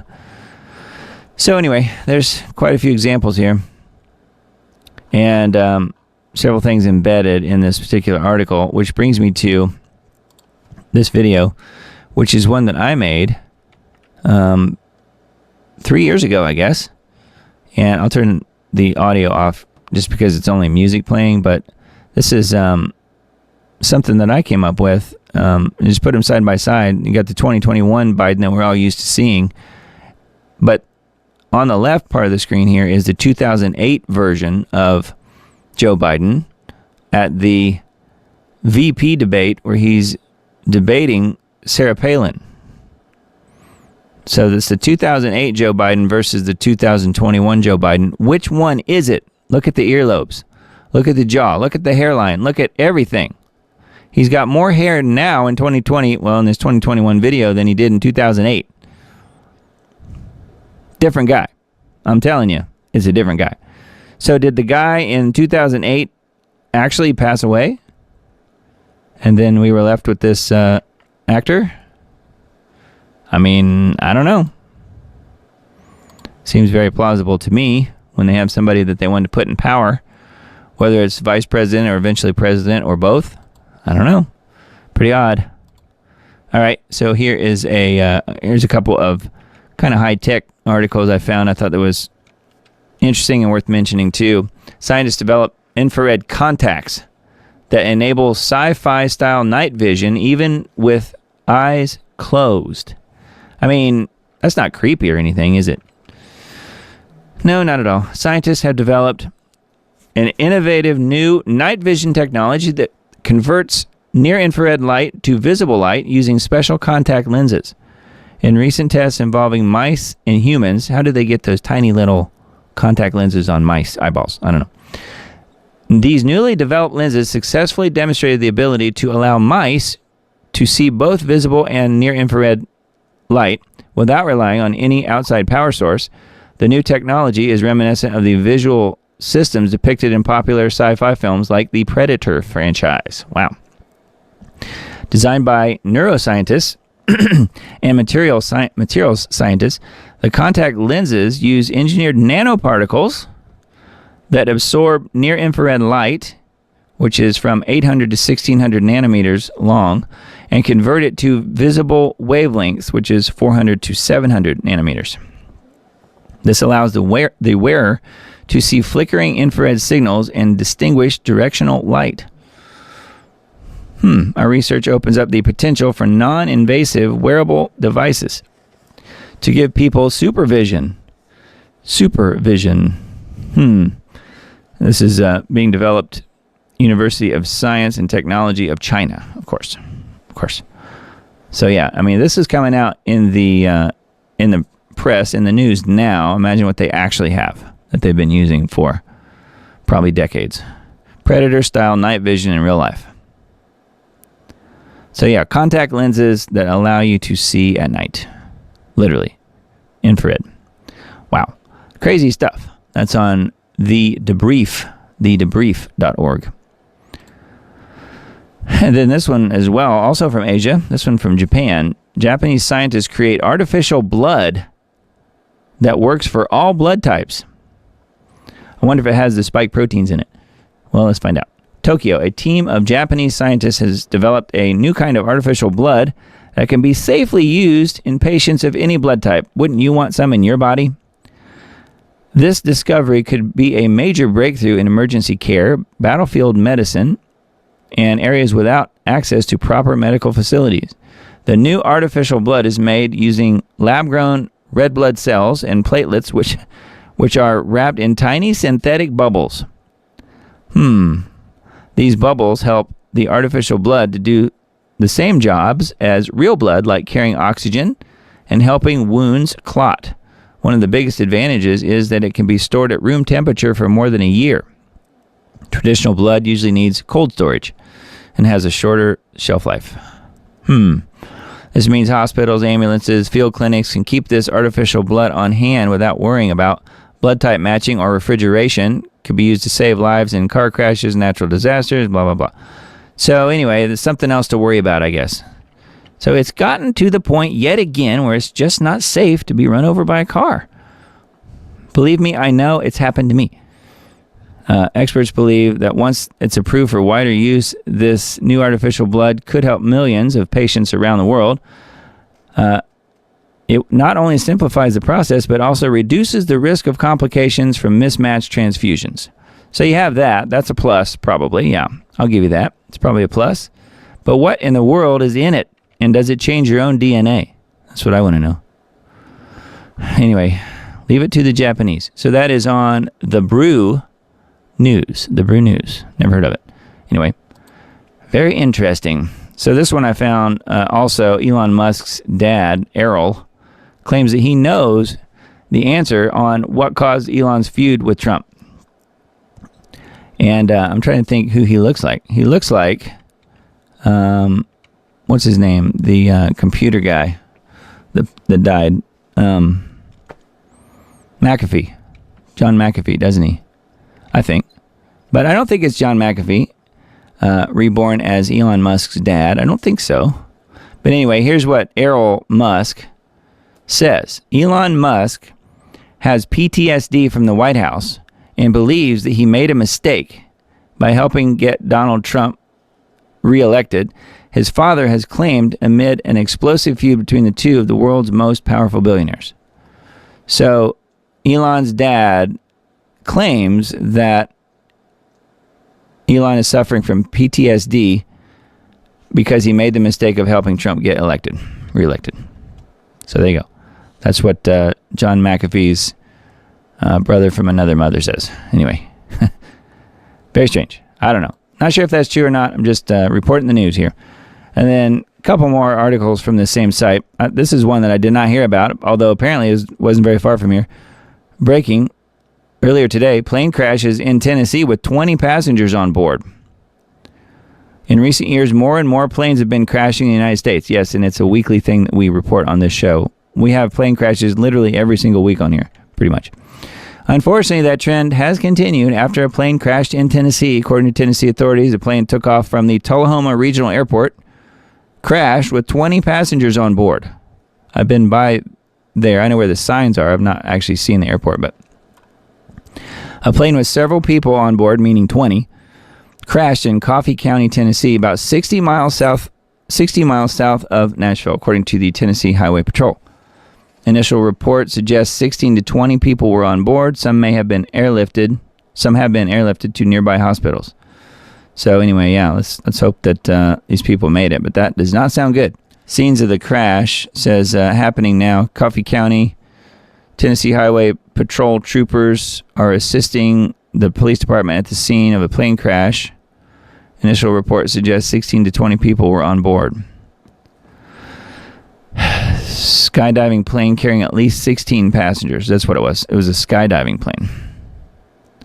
So I don't think they landed the way they wanted to. Anyways, let's hope for the best. I don't know outcome here. I don't know if anybody lived or if they all lived or what. No idea. The plane actually looks in pretty good shape on the ground here from what you can see in this little picture. So anyways, that's a weird one. So the other crazy Tennessee story that I thought I would mention, update, runaway zebra has been captured. Did you know about the runaway zebra in Tennessee? We do it all around here. wild chase to catch a zebra in Tennessee is over. As WLT reported previously, the zebra's name is Ed. Ed has been running around Rutherford County for the last several weeks after escaping from his owners. Ed became quite famous after videos of him roaming near highways and residential neighborhoods went viral on X. So Mr. Ed has been, I guess, caught and carried by helicopter. I guess there he is, enjoying his ride back to his owners. And if you don't believe me, here's Ed meandering around some neighborhood. Right here. Wild and free, Ed the zebra, a runaway resident of Rutherford County, has been on the loose for a week after escaping his owner's property. So yeah, he's just roaming through a neighborhood here. Pretty crazy. So yeah, we do it all around here. We have plane crashes, we have wild zebras, we have all kinds of stuff. So come to Tennessee, I guess. All right, ForbiddenKnowledge.tv, ForbiddenKnowledgeTV.net. Just a couple of headlines here I was going to mention. I thought this one was not really surprised, but it's worth mentioning it to you guys just because, yeah, that kind of makes sense. Stephen Greer, who I've mentioned before, the UFO guy, Stephen Greer, linked to Israel. UFO double agent, ? So that is what they're discussing on this podcast, the Danny Jones podcast. Yeah. So Stephen Greer possibly working for Israel. I don't know. It's possible. Anyway, something to check out if you guys are wanting to know more about Stephen Greer. Personally, I get the creeps from him. I don't know about you guys. NATO's attack on Russia's nuclear triad is a deliberate attempt to trigger World War III. Yeah, again, we have the pandemic possibility with the lockdowns. We have the World War III launch, which they really want. We have the potential civil war, which they're trying to launch in Los Angeles right now. And what else? What else would they do? There's 3 or 4 things that they would certainly, attempt to get going here. And maybe they'll do all at once. I don't know. But yeah, the World War III is definitely one of their favorites. All right, and then this is another article, a different one, about Biden, before and after. It's called You're All MK Ultra Victims. So this is all about the 2 different Bidens. So more craziness. And then here's an article about adrenochrome, one of the core mechanisms keeping the inversion grid alive. So lots of crazy stuff over here on ForbiddenKnowledgeTV.net. So have a look at that if you guys want. Leo's Substack this week, leohoman.substack.com. Just some of the headlines. Blurring the lines, making people more like machines and machines more like... ... I guess probably people. 2 Chinese nationals arrested in Michigan on charges of smuggling deadly pathogen into the U.S. So isn't that lovely? Former CIA analyst, 100% sure CIA had some involvement in massive Ukrainian drone strike on the Russian airfields. The CIA involved in the attack on the Russian airfields. Do you think? I think that's pretty much given at this point. Anyway, that's on Leo's Substack. Other good articles on there as well. I wanted to mention this one too. My good friend Mr. Dane was on with the Health Ranger recently. I guess maybe yesterday. Health Ranger report. Dane Wigington issues urgent warning about geoengineering, which he does that every time he's on any show. That's what he's talking about. Anyway, there's the article about it and the embedded interview right on video. So feel free to have a listen to that if you guys want. And that's on Natural News. Again, we'll link to this in the Substack post that I send out on Tuesday, but you guys can find it on Natural News. It's a good site. Idaho town rattled by mysterious earthquake swarm. Kind of strange for it to be in Idaho. We've seen how, earthquake energy filters from the west coast toward the east coast, though. And if you've ever watched any of Dutch Sense's videos, I don't know if he's still around doing stuff or not. I never really see any videos from him anymore. Maybe you guys in chat know. Stanley, Idaho experienced over 35 earthquakes, magnitude 1.9 to 4.0 in 24 hours. 35 of them. Near the Sawtooth Fault, a sleeping giant capable of catastrophic quakes. No major damage was reported, Yeah, 4.0 is not that big. But the frequency alarmed scientists. Only mapped in 2010, this 40-mile fault stays dormant for long periods, but can unleash powerful quakes like the 6.5 magnitude event in 2020 that affected 6 states. Current swarm suggests renewed activity. Yeah, the fault could produce a magnitude 7.0 earthquake, risking infrastructure collapse like roads and dams, and landscape changes like liquefaction, as seen in 2020 when beaches vanished near Stanley Lake. The state has faced destructive quakes before. They had a magnitude 6.9 in 1983, yet many underestimate its risk. Sawtooth Fault's activity highlights the seismic threats that exist beyond the West Coast. Anyway, that's another one of these articles I pulled up on Natural News. Just look at some of the latest and greatest headlines. I didn't pull up specific articles on the Gateway Pundit. LA rioters set fire to a Waymo self-driving vehicle, self-crashing car. And then 500 active duty Marines prepared to deploy in downtown LA as rioters set cars on fire, because that's what they love to do. Gavin Newsom slams dictator Trump, demands president rescind unlawful order federalizing California's National Guard. Yeah, well, he has a lot to say, I'm sure, because it's not like the U.S. federal government doesn't give California billions and billions of dollars. You would think that Trump would just say, hey, I'm going to cut off your money. Shut up. I don't know. Maybe it's just me. Okay, let's see here. Looking to see what other headlines are worth mentioning. There's lots here on the whole LA riot stuff. Feel good video of the day. Mad Maxine Waters with the James Brown wig tries to enter LA Federal Building to see rioter friend. Law enforcement slams the door in her face. Oh boy, don't you know she was probably ticked. So yeah, lots here about the whole LA thing, which we spent a lot of time on tonight, but there's a lot to it for sure. Definitely the big thing to watch. Here's some stuff on the on Bob Pope. Buenos Aires born late Pope Francis never visited his homeland during his papacy, but with just 1 month in, the new Pope receives Javier Milei and confirms a trip to Argentina. Interesting. So anyway, that is just a few of the headlines on the Gateway Pundit, which is a good site. They're super pro-Israel, so if you have your better judgment there that might kick in here and there, just keep that in mind, that they are really, really pro-Israel on the Gateway Pundit. But I personally don't hold that against them. I think that they do a really good job of breaking news and just alternative media in general. I think they do a good job. So this was a kind of a crazy thing that happened. I'm going to leave this muted, but I'm going to play it and kind of talk over it. This is called Prodigal Musk. So this is an AI movie that was put together, just a short video. This is just a clip of it. I don't know how long the whole thing is, but you can see how realistic it looks. It's kind of crazy. After the Trump-Musk fallout, Elon decides he's done and blasts off to Mars to run that planet. That's the whole story here. A parable reimagined across planets and egos. And the reason I can't play it is because we have Wish You Were Here by Pink Floyd playing in the background, which, of course, if I let that happen, YouTube will instantly shut down my live stream.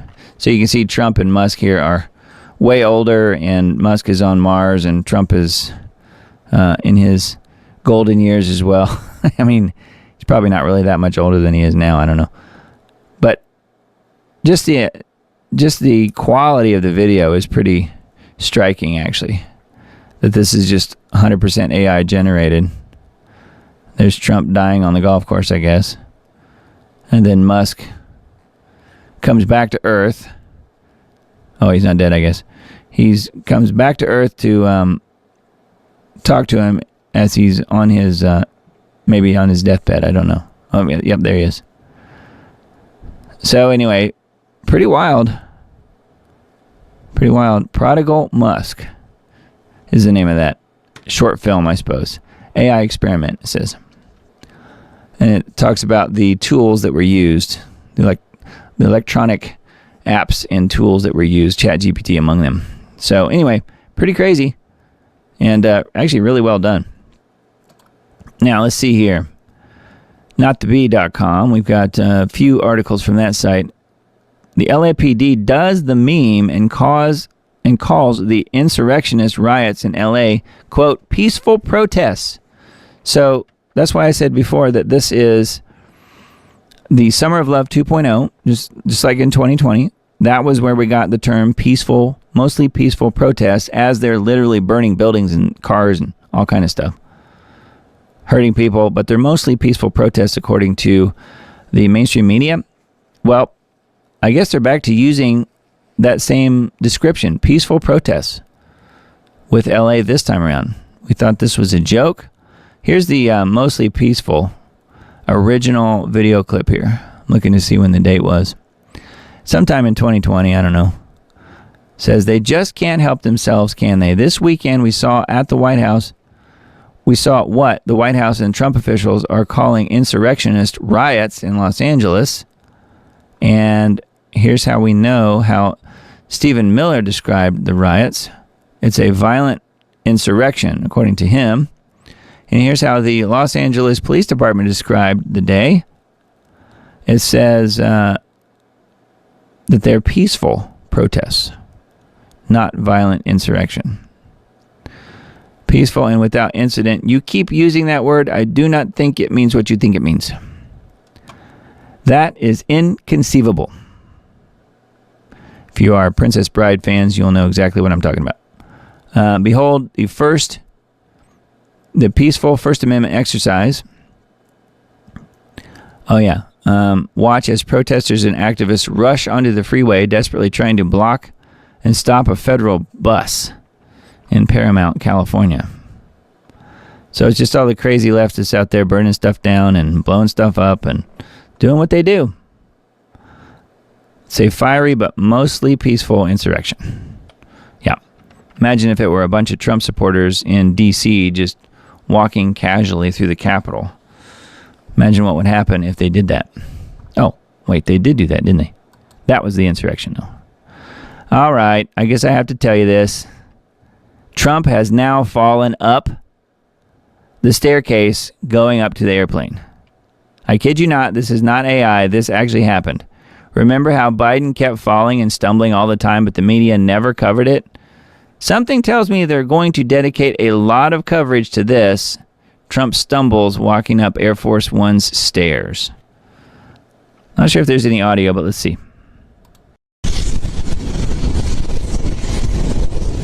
Just noise. Anyway, you can see he caught himself really fast. Whoop, right there. I mean, anybody could do that. I could certainly do that. I don't know. I'm sure you guys probably tripped going upstairs before. I wouldn't say I do it every day, but I mean, it could definitely happen. Now, here's a different angle. This is from the side. Turn now to our scheduled program. We joined it in progress. Ooh, whoop, just right there. He's barely even noticeable, really, from that angle. So, anyways, glad to see the reflexes are still sharp. Won't stop the WAPO op-eds, though. Side note, apparently Rubio tripped too. So Marco Rubio is now tripped as well. So they must be putting something really slick on the steps to the airplane. I don't know. Let's see what Rubio does. Oh, right there. Just barely. You know, and he's a younger guy, so I don't think it's anything to be worried about, but I just thought I would mention it, that everybody is sliding and slipping and falling down and doing all kinds of crazy stuff when they're getting on the Air Force One stairs. I don't know why, but pretty crazy. I'm sure the press will love that one. Now, this one I thought was kind of cool. This is what Miss Emily would call a doom break. That's kind of what this is. It says, Brain Break. Here are some of the coolest videos I found on the internet today.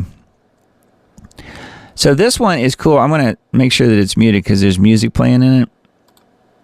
Watch what this guy does. He can fire an arrow without a bow. He throws it, and he literally pegs the plastic bottle or can or whatever to the wall. How do you do that? He's throwing an arrow, and it's flipping around almost like a, like one of the tomahawk throwing people. You've probably seen those guys. Very strange. One of the coolest drone shots ever filmed. And check this out. Drone shot right down the side of a building and right onto two like NASCAR type cars flaming out, burning, going around the corner. I mean, how does that even happen? Perfect timing. Bro unintentionally dropped a movie scene, it says. Crazy. And then this one, I definitely cannot play the music for it because it's Michael Jackson's Smooth Criminal, but you guys know the song. Here's this guy roller skating down super fast, roller skating down the sidewalk, but he kind of meets a light pole. Oh, ouch, right there. Yeah, that does not look too good. A view of what the sun's surface looked like this week, in case you wanted to know. Very beautiful, actually. This was recorded just 20 minutes ago from the sun. Okay, this one really is the reason I wanted to show you guys the doom break here. This one is pretty funny. This is another AI video, really well done. It's a video of iconic biblical moments. Maybe we have mixed feelings about this one. You definitely should have mixed feelings about it, but if you have any sense of humor whatsoever, and I know God does, I mean, I'm here after all. If you have any sense of humor, you will appreciate these. And just know that it's not really doing anything other than making you laugh. Yeah, doom break, as Emily says. So here it is. It says, people are now using AI to depict biblical stories. Satan did not have this one on his bingo card. Good, fam. Your boy David here, about to yeet this little stone at Goliath and see what happens. Okay, so I told y'all to trust the process. But no, y'all wanted to stay in Egypt stacking bricks. Yo, it's Shadrach. This random dude just showed up. It's getting lit in here. I got the horses in the back. Horse tack is attached. Hat is matte black. Got the boots that's black to match. You know I'm a daddy's boy. He's got me in this Technicolor drip. Brother's so jelly right now. They're looking a little sus. These Philistines thought they could flex on me. Big mistake. I just took some pre-workout and finna bring the house down. I would like to formally apologize to God, the sailors, and this whale. Sorry, dude. Oh my gosh. That is crazy. All right, and here's one more. You got to have the adorable kid too. So here's the adorable kid. And Mama and me and Wolf. She didn't give you a kiss? And Wolf. And she just went to work? Yeah. What kind of mama does that? Every day. You don't know? Me neither. Hi, and Mama. Hi, baby Nana, Dada, me, and Wolf, and me, and Jay. You wanted to give her a kiss? And then you hi. And she just went to work? Yeah. Oh, man. Oh, man. Oh, man. Mom left and didn't give him a kiss. Now back to your regularly scheduled programming. Or in this case, Doom. No, I just wanted to show you guys that. I thought those were pretty good. Interesting videos. All right, let's see here. We covered that one earlier. Breaking open borders radical shut down LA freeway as tens of thousands protest Trump's illegal immigration crackdown, so they say. It's illegal because it's Trump doing it. If it was Barack Obama, it would be totally fine. If he did it, there wouldn't be any rioting. Yeah, violent activists swarmed an LA busy highway today, clashing with local and federal authorities. So there you go. More of the same. Back to the riots. Just can't seem to get enough. All right, and then let's listen to just a little bit of what Paul Joseph Watson, PJW as we say, what he has to say about this. And I think it'll be kind of interesting. We won't watch the whole video, though, because it's kind of long, but we'll get a little bit here. America stands on the precipice of another summer of love as violent colour revolutionaries wreaked havoc on the streets of Los Angeles. Governor Newsom blasted Trump's move to quell the chaos as purposefully inflammatory. Yeah, watch these clips and decide for yourself who's being purposefully inflammatory.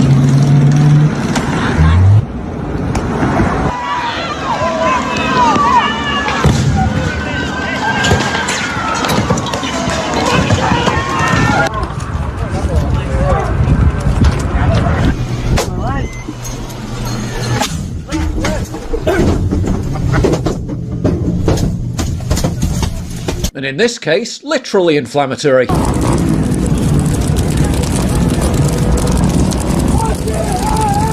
They say Trump's being inflammatory, while they literally concoct supplies of Molotov cocktails to throw at ICE vehicles.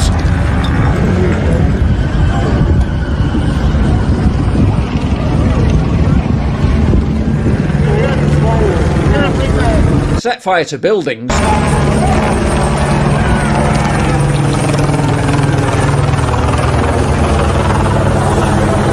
And set fire to random cars. Or Trump's being inflammatory though. They'll rip entire neighborhoods to shreds, turn them into raging infernos, violently attack cops, use Blue Sky to organize the literal murder of ICE agents, pillage and loot stores.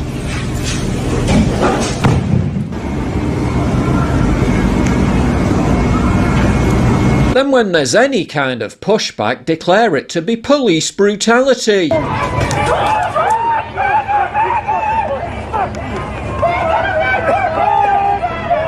And the legacy media will anoint them as the victims. So there's unrest.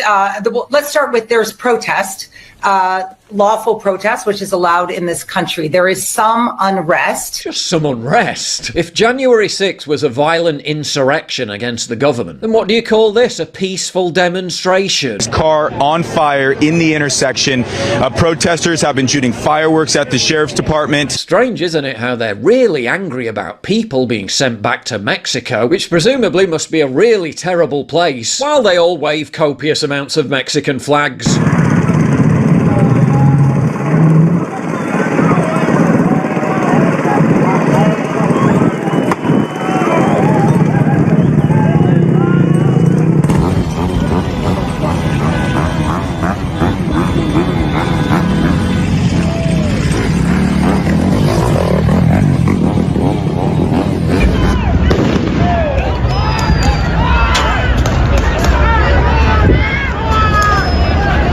Fighting for a country they refuse to live in. Literally fulfilling the meme. Mexican pride, make America Mexico again. Fuck you, putos, viva Mexico. Okay, buddy, back to Mexico you go. Oh my god, no, this is unfair, don't send me to Mexico. Oh my god, no, my life is ruined. Because of the abuse that he was enduring in this school system. Then why did you stay in Mexico? All right, well, you get the idea there, and I thought Paul Joseph Watson did a good job on that. And kind of sums it up, doesn't it? We just watched part of that. There's more to that video. So I wanted to let you guys see a little bit of that. I thought that was a good synopsis, and he's got a lot of clips in there of what's actually going down in Los Angeles as we speak, more or less. Yes. That was on modernity.news, and then says Rogues Gallery, here are some of the criminal illegals that leftists in LA are rioting for. So violent Antifa leftists, along with their South American nationals, general haters of police, and a smattering of blue-haired, mentally unstable liberals are tearing up LA, and here's who they're doing it for. Reporter Bill Malugan posted a selection of photos of some of the illegal aliens arrested in LA over the past couple of days, all convicted criminals. But the people on the left who are doing all the protesting want to make sure that they can stay in Los Angeles. And yet they probably wouldn't want them living in their house, I don't think. So federal sources ID some of the criminal illegal alien targets ICE arrested in their LA operation yesterday and today, which sparked violent protests. I would say riots. They include multiple gang members, convicted sex offenders, violent gun offenders, and drug offenders. One has already been deported. They include, and here's all the people who have been part of this process. One of them is a national from the Philippines who has prior convictions for sexual penetration with a foreign object. Isn't that nice? Assault with intent to commit rape and burglary, all in California. Anyway, yeah, Mexican national with a conviction for assault with a deadly weapon. So some real winners there. So good job, leftists. Again, it's okay when they do it. And this one's another really kind of strange one. More proof we're in the end times, I think. Insane. Environmentally friendly funerals are being pushed. The dead are boiled and flushed down the sewer. You're drinking dead people. Was that movie was it called, where he says, I see dead people? Well, you're drinking dead people is the comment here, I guess. Eco-obsessives are pushing for a change in British legal regulations to allow the option for more environmentally friendly funerals, including human composting and a method where the deceased person is boiled in a bag, reduced to liquid, and then flushed down the drain. Yes, really, this isn't satire. So again, more incredible valuing of human life. Oh yeah, okay. The Sixth Sense, that's right. The Sixth Sense and Soylent Green, both, yes. That's right, thanks. Yeah, so Telegraph reports that a consultation on funeral methods by the Law Commission is proposing legal approval of alkaline hydrolysis and human composting as a way of disposing of people's bodies. Could you imagine doing this to your loved one? Boiling them to reduce them to liquid? Wow.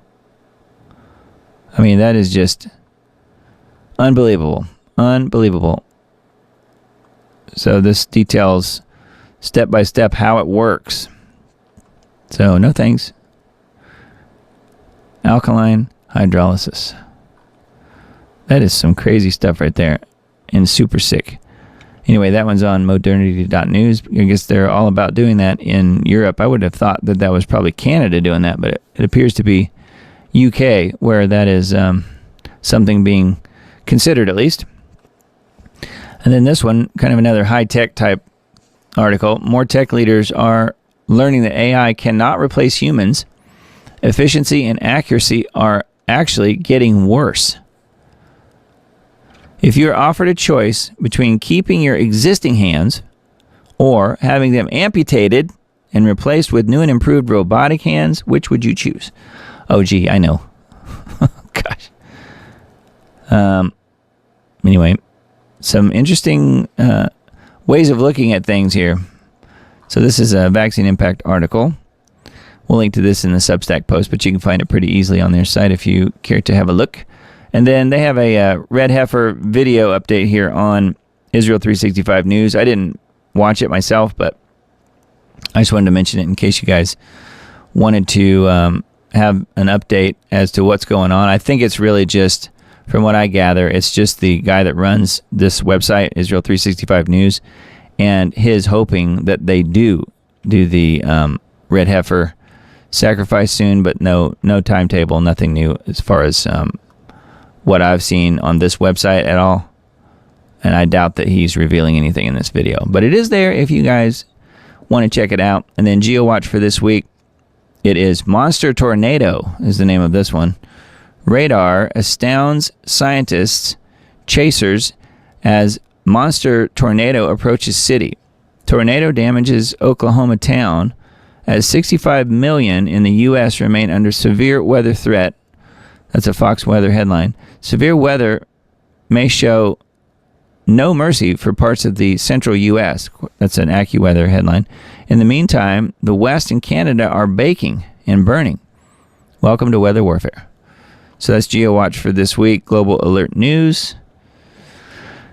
And the film The Dimming is embedded here on the site as well. I'm going to be working on some new clips hopefully this week for The Dimming. We're going to try and do a kind of a social media push on promoting The Dimming. So that's something that is in the works. A little inside baseball there for you guys who don't already know. I handle the website and do a lot of the video editing and audio production type stuff for Mr. Dane on GeoWatch, geoengineeringwatch.org. All right, and then the scheduled weather for this week, well, it's actually for June 14th through 18th. We got the bullseye. The bullseye has moved further west now. It was more along the lines of, I think, Nebraska and Kansas last time. But it's moved further west, I guess. They're still targeting the west for lots of heat. You get lots of heat.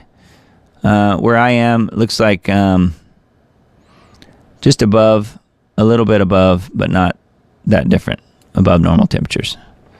So, and then there's the precipitation as well, above normal in the southeast and really northeast. So anyway, that is the scheduled weather. And let's see, what else we got going here? Oh yeah, I thought this one was weird. Let's watch.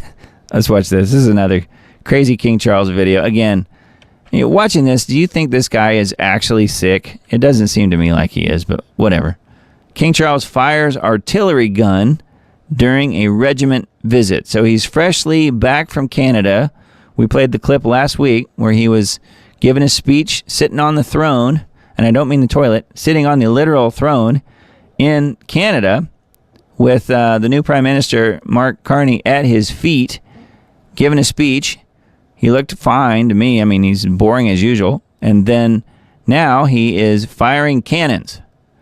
So here is KC3, soon to be Antichrist, in my opinion. Here we go. Nicky Davis, you run the Royal Artillery Association, primarily looking after our the Royal Artillery, including the staff, the Master Gunner,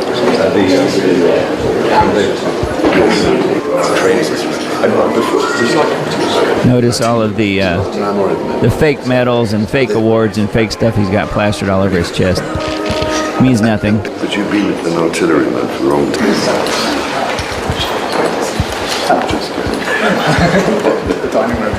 That royal connection continues all the way through. George V was a real supporter of the regiment, visited us during the Great War, and the gunners had some gigantic. Yes, so it's a naval railway line. Yes, it was a naval. Was the oldest professional orchestra in the country originally, but today we're brilliantly well. Okay, so here we go. Warwickshire, up in the north. Yeah. And then going back again. Yeah. When I eventually get to leave you.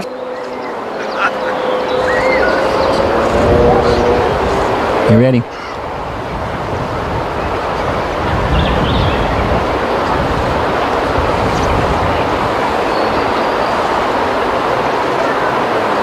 No! Correct!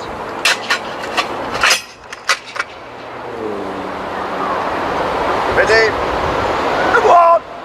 Ah! Wow. You see that smoke ring? That was wild.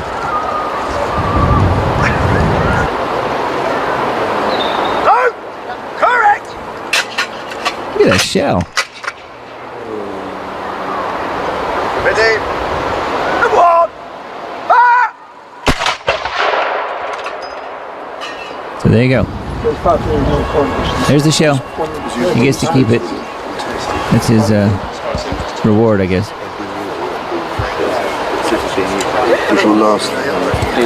So these really depends on what factory. We got the drones here too now. Yeah, so it'll be in your goggles, and then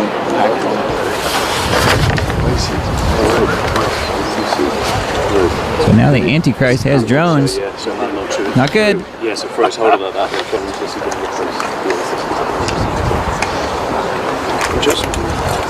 Okay. Anyways, so the old king, there he is, suffering from cancer, almost on his deathbed, as you can tell. Well, I don't really buy that. I'm sure you guys don't either. Anyway, I thought that was kind of crazy that he's out there firing artillery guns. But that's what he does, I guess. All right, so make sure you're following along on the Diamond Report on Twitter, X. Yes, Elon Musk's platform, yes, it is. But it's still worth a follow, I think. I try and find some interesting things and put them out there and retweet some really cool stuff I come across, and then also upload some clips, and the full show of this particular broadcast ends up on my X account as well. So if you happen to be on X, the former Twitter, just find me at the Diamond RPRT, the Diamond Report. You can just search for the Diamond Report probably and find me. But it's the Diamond RPRT on Twitter. So please follow along. I would certainly appreciate that. And it's all stuff that has to do with this show, stuff we talk about and stuff that I end up reporting on. I do have another Twitter account that I don't really ever mention, that's at Diamond Disc. If you guys happen to be music people, music business folks, you can follow me on Diamond Disc on X as well. I do have another music business account that I use. I just retweet a few things on there. I don't do a whole lot with it anymore. Got way more followers on the music business account, though, than on this one. What's that tell you? Yeah, I know. This is just my hobby, not my day job. Anyways, let's see. So Substack is the place to be. This is the free email list that you can sign up for. You just drop your email address in right there and click subscribe. It's diamonddisc.substack.com. Diamond Disc Audio is the name of my company, so I just use the first part of that, Diamond Disc, as my name for most of the different social media profiles that I'm on. So you can find me on Subscribestar as well, Diamond Disc on there. So we do have some new tiers that are available, new as of the last 2 or 3 weeks, and I'll let you guys peruse that if you guys want to take a look. But there is a way to help me fund the show. I've got about roughly 16 people total of everybody who watches this show. 16 people are helping me by paying some each month, and thank you guys very much for your support. And even for you guys who are just watching the show, thank you for your support too. It doesn't have to be monetary. And thank you for just watching, spending your time with me and hanging out. And the people who are contributing, that's an extra bonus that helps me sort of defray the cost of this show, because there's not a ton of cost, but it can get really expensive time-wise. I spend a lot of time on this show, so I definitely thank you guys for helping to support what I'm doing here, and you can do that through Subscribestar or through Substack, either one. So those are the best ways to go. I do have a store here with a few products that you can peruse if you guys are interested in shirts or hats or mugs or any of that kind of stuff. That is available as well. Shop.thediamond.report is where that is. That's in the upper right corner as well in the box up there. Now I was going to mention I mentioned at the beginning of the show, I said to Miss Emily to be on the lookout for trolls tonight. I didn't know if we'd have any. Doesn't look like we did, hopefully. I have one video here, the one that I put out yesterday. It's called Watch Out, Elon Musk's Self-Crashing Cars Coming Soon to Your Neighborhood. Well, I think that I stirred up the old proverbial hornet's nest a little bit here, just based on some of the comments I got on that particular video. They were all bot type of comments. I do think that they were probably humans just using AI for response. So I think it was probably actual people who were watching the video and then commenting on the fact that I didn't love the idea of having self-driving cars, which I call self-crashing cars. I think it's okay, Miss Emily says, no trolls tonight, good. I think it's a bad decision to have any kind of self-driving cars, not only for the possible, wrecks and stuff like that can happen, which that was their whole point of the posts on the channel here, was where they were saying how safe self-driving cars are versus human drivers. And of course, all of the responses were all logically laid out and had all of the stats and details and stuff. So I know they got that information from probably either Grok or ChatGPT and just copied and pasted. So they didn't like my being critical of the self-driving cars, which I call self-crashing cars, because to me that's what they actually will be doing once they get out of their programming mode somehow. Like if anything goes haywire, they're going to start crashing into stuff and running over people. They will. They absolutely will, because they're being run by computers. And computers crash. And therefore the cars will crash. It's just an obvious kind of thing, I think. And then putting semi-trucks on the road with other human beings, not on a separate road that they have their own separate system where if they crash, they don't hurt anybody. No, they're going to put them right with the people driving their cars down the road. And that's going to also be a massive problem, I think.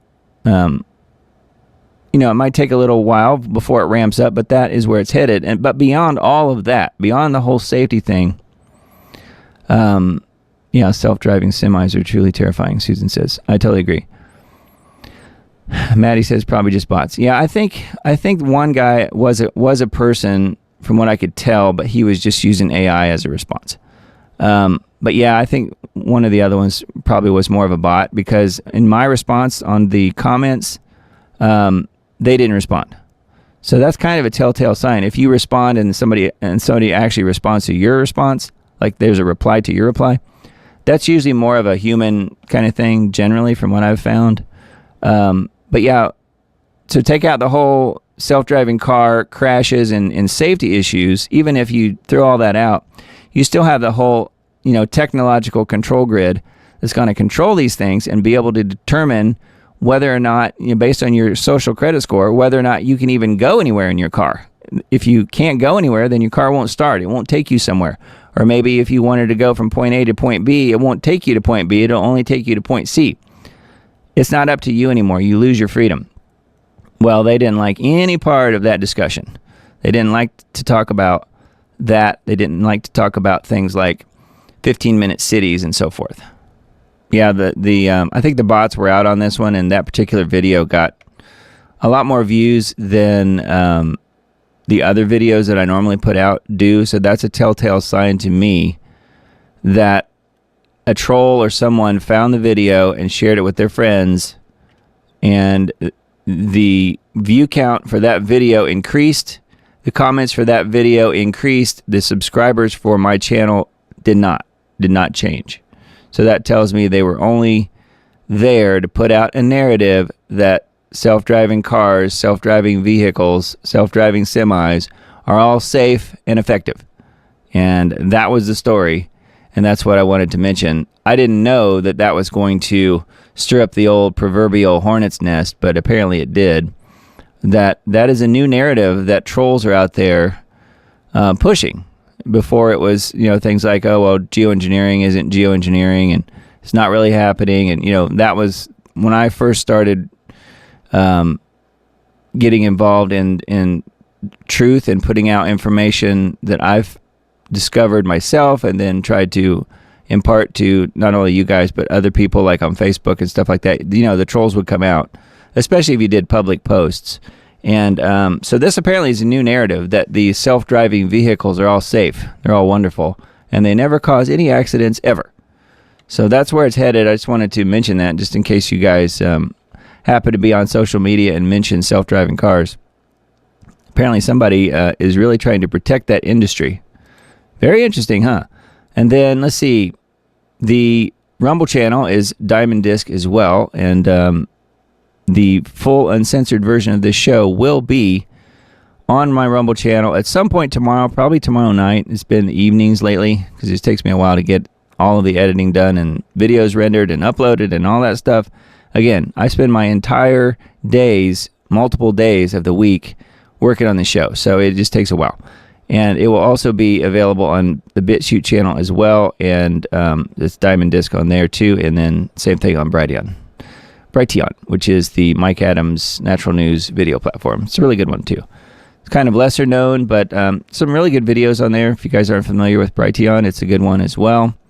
And make sure you join the band group. Miss Emily posted the links in chat on Rumble and also on YouTube. So thank you, Emily, for doing that. Truth Hunter Show is on there too. I should mention that. The band group is, before we leave this page, the band group is our community of folks who follow this show and a little bit follow what I'm doing, but more importantly, just sharing information as far as what they're researching and talking about and things like that. And prayer requests. It's a really good place for that as well. A lot of believers in this group. I don't know that everyone is, but I think most people are. I certainly am, as you guys know. And then Truth Hunters is my good friend Lindley Oz. She was here in chat earlier, I saw.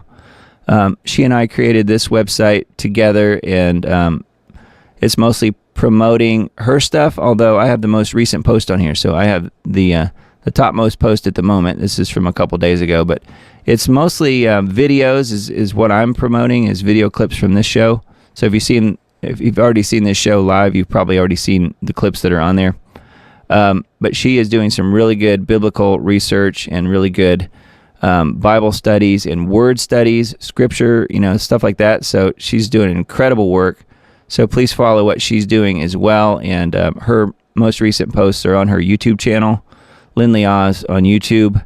And then also you can find the Truth Hunters. It's truthhuntershow.com. And the link Miss Emily posted is in chat there, truthhuntersshow.com. There's two S's there, truthhunters, plural, show.com.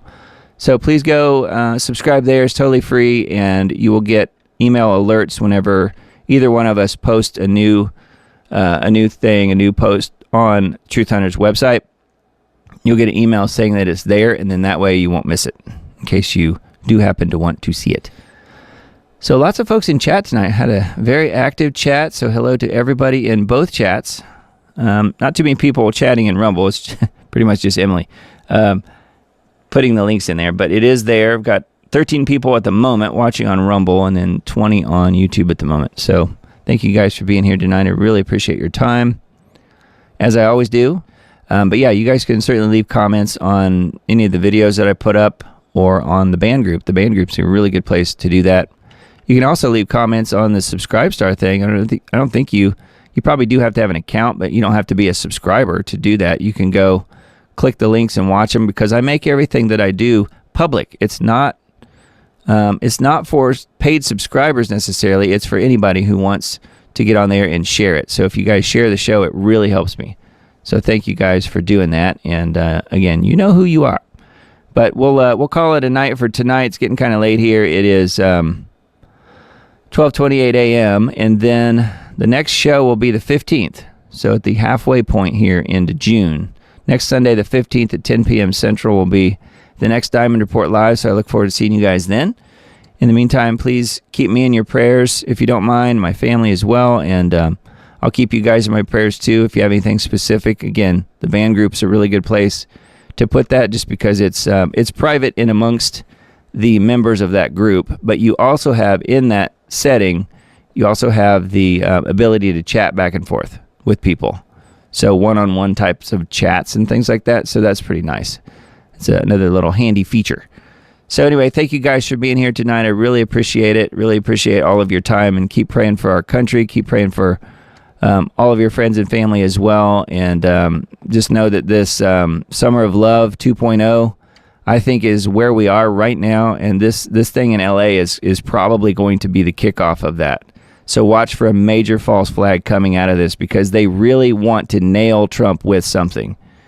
And they will absolutely do that if they can kill a whole bunch of people and blame him, blame Homan, blame the federal government for it under his direction. That is the goal here, is to get him out of power, to make sure that that he can't do the things that he wants to do. And I think that is where it's headed, unfortunately. And unfortunately, too, I think a lot of people are probably going to lose their lives. I hope I'm wrong. I would love to be, but this thing it's been a plan in place for a long time, several years in the making. Once they knew that Trump was going to get back in, they really pushed the accelerator down to try and make sure that they could get him out of power as quick as possible, because he's not doing exactly what he's told to do. You know, he probably is, to some degree controlled, but he's also, I would say, more than not, he's more of a maverick. He's kind of doing his own thing. He's not fully controlled, and they can't afford to have a president who's not fully controlled. I think that they will do the false flag, and LA will probably be the lightning rod for that. So anyways, prayers for you guys. Again, we'll talk again next week, and we'll do it all again then. Hope to see you then, and love you all. We'll talk to you again real soon. For unique perspectives in Christian truth and one-of-a-kind Bible studies, please visit our website, truthhuntershow.com. Help us get around big tech censorship on YouTube, Facebook, and others by subscribing to our website. You can do so by entering your email address right here and click subscribe. Another option is click the subscribe button in the bottom right-hand corner, and you'll get a pop-up where you can enter your email address here and click subscribe. To support the work of the Truth Hunters, simply scroll down the page and you'll see ways that you can contribute by PayPal, Patreon, and Venmo. Thank you very much.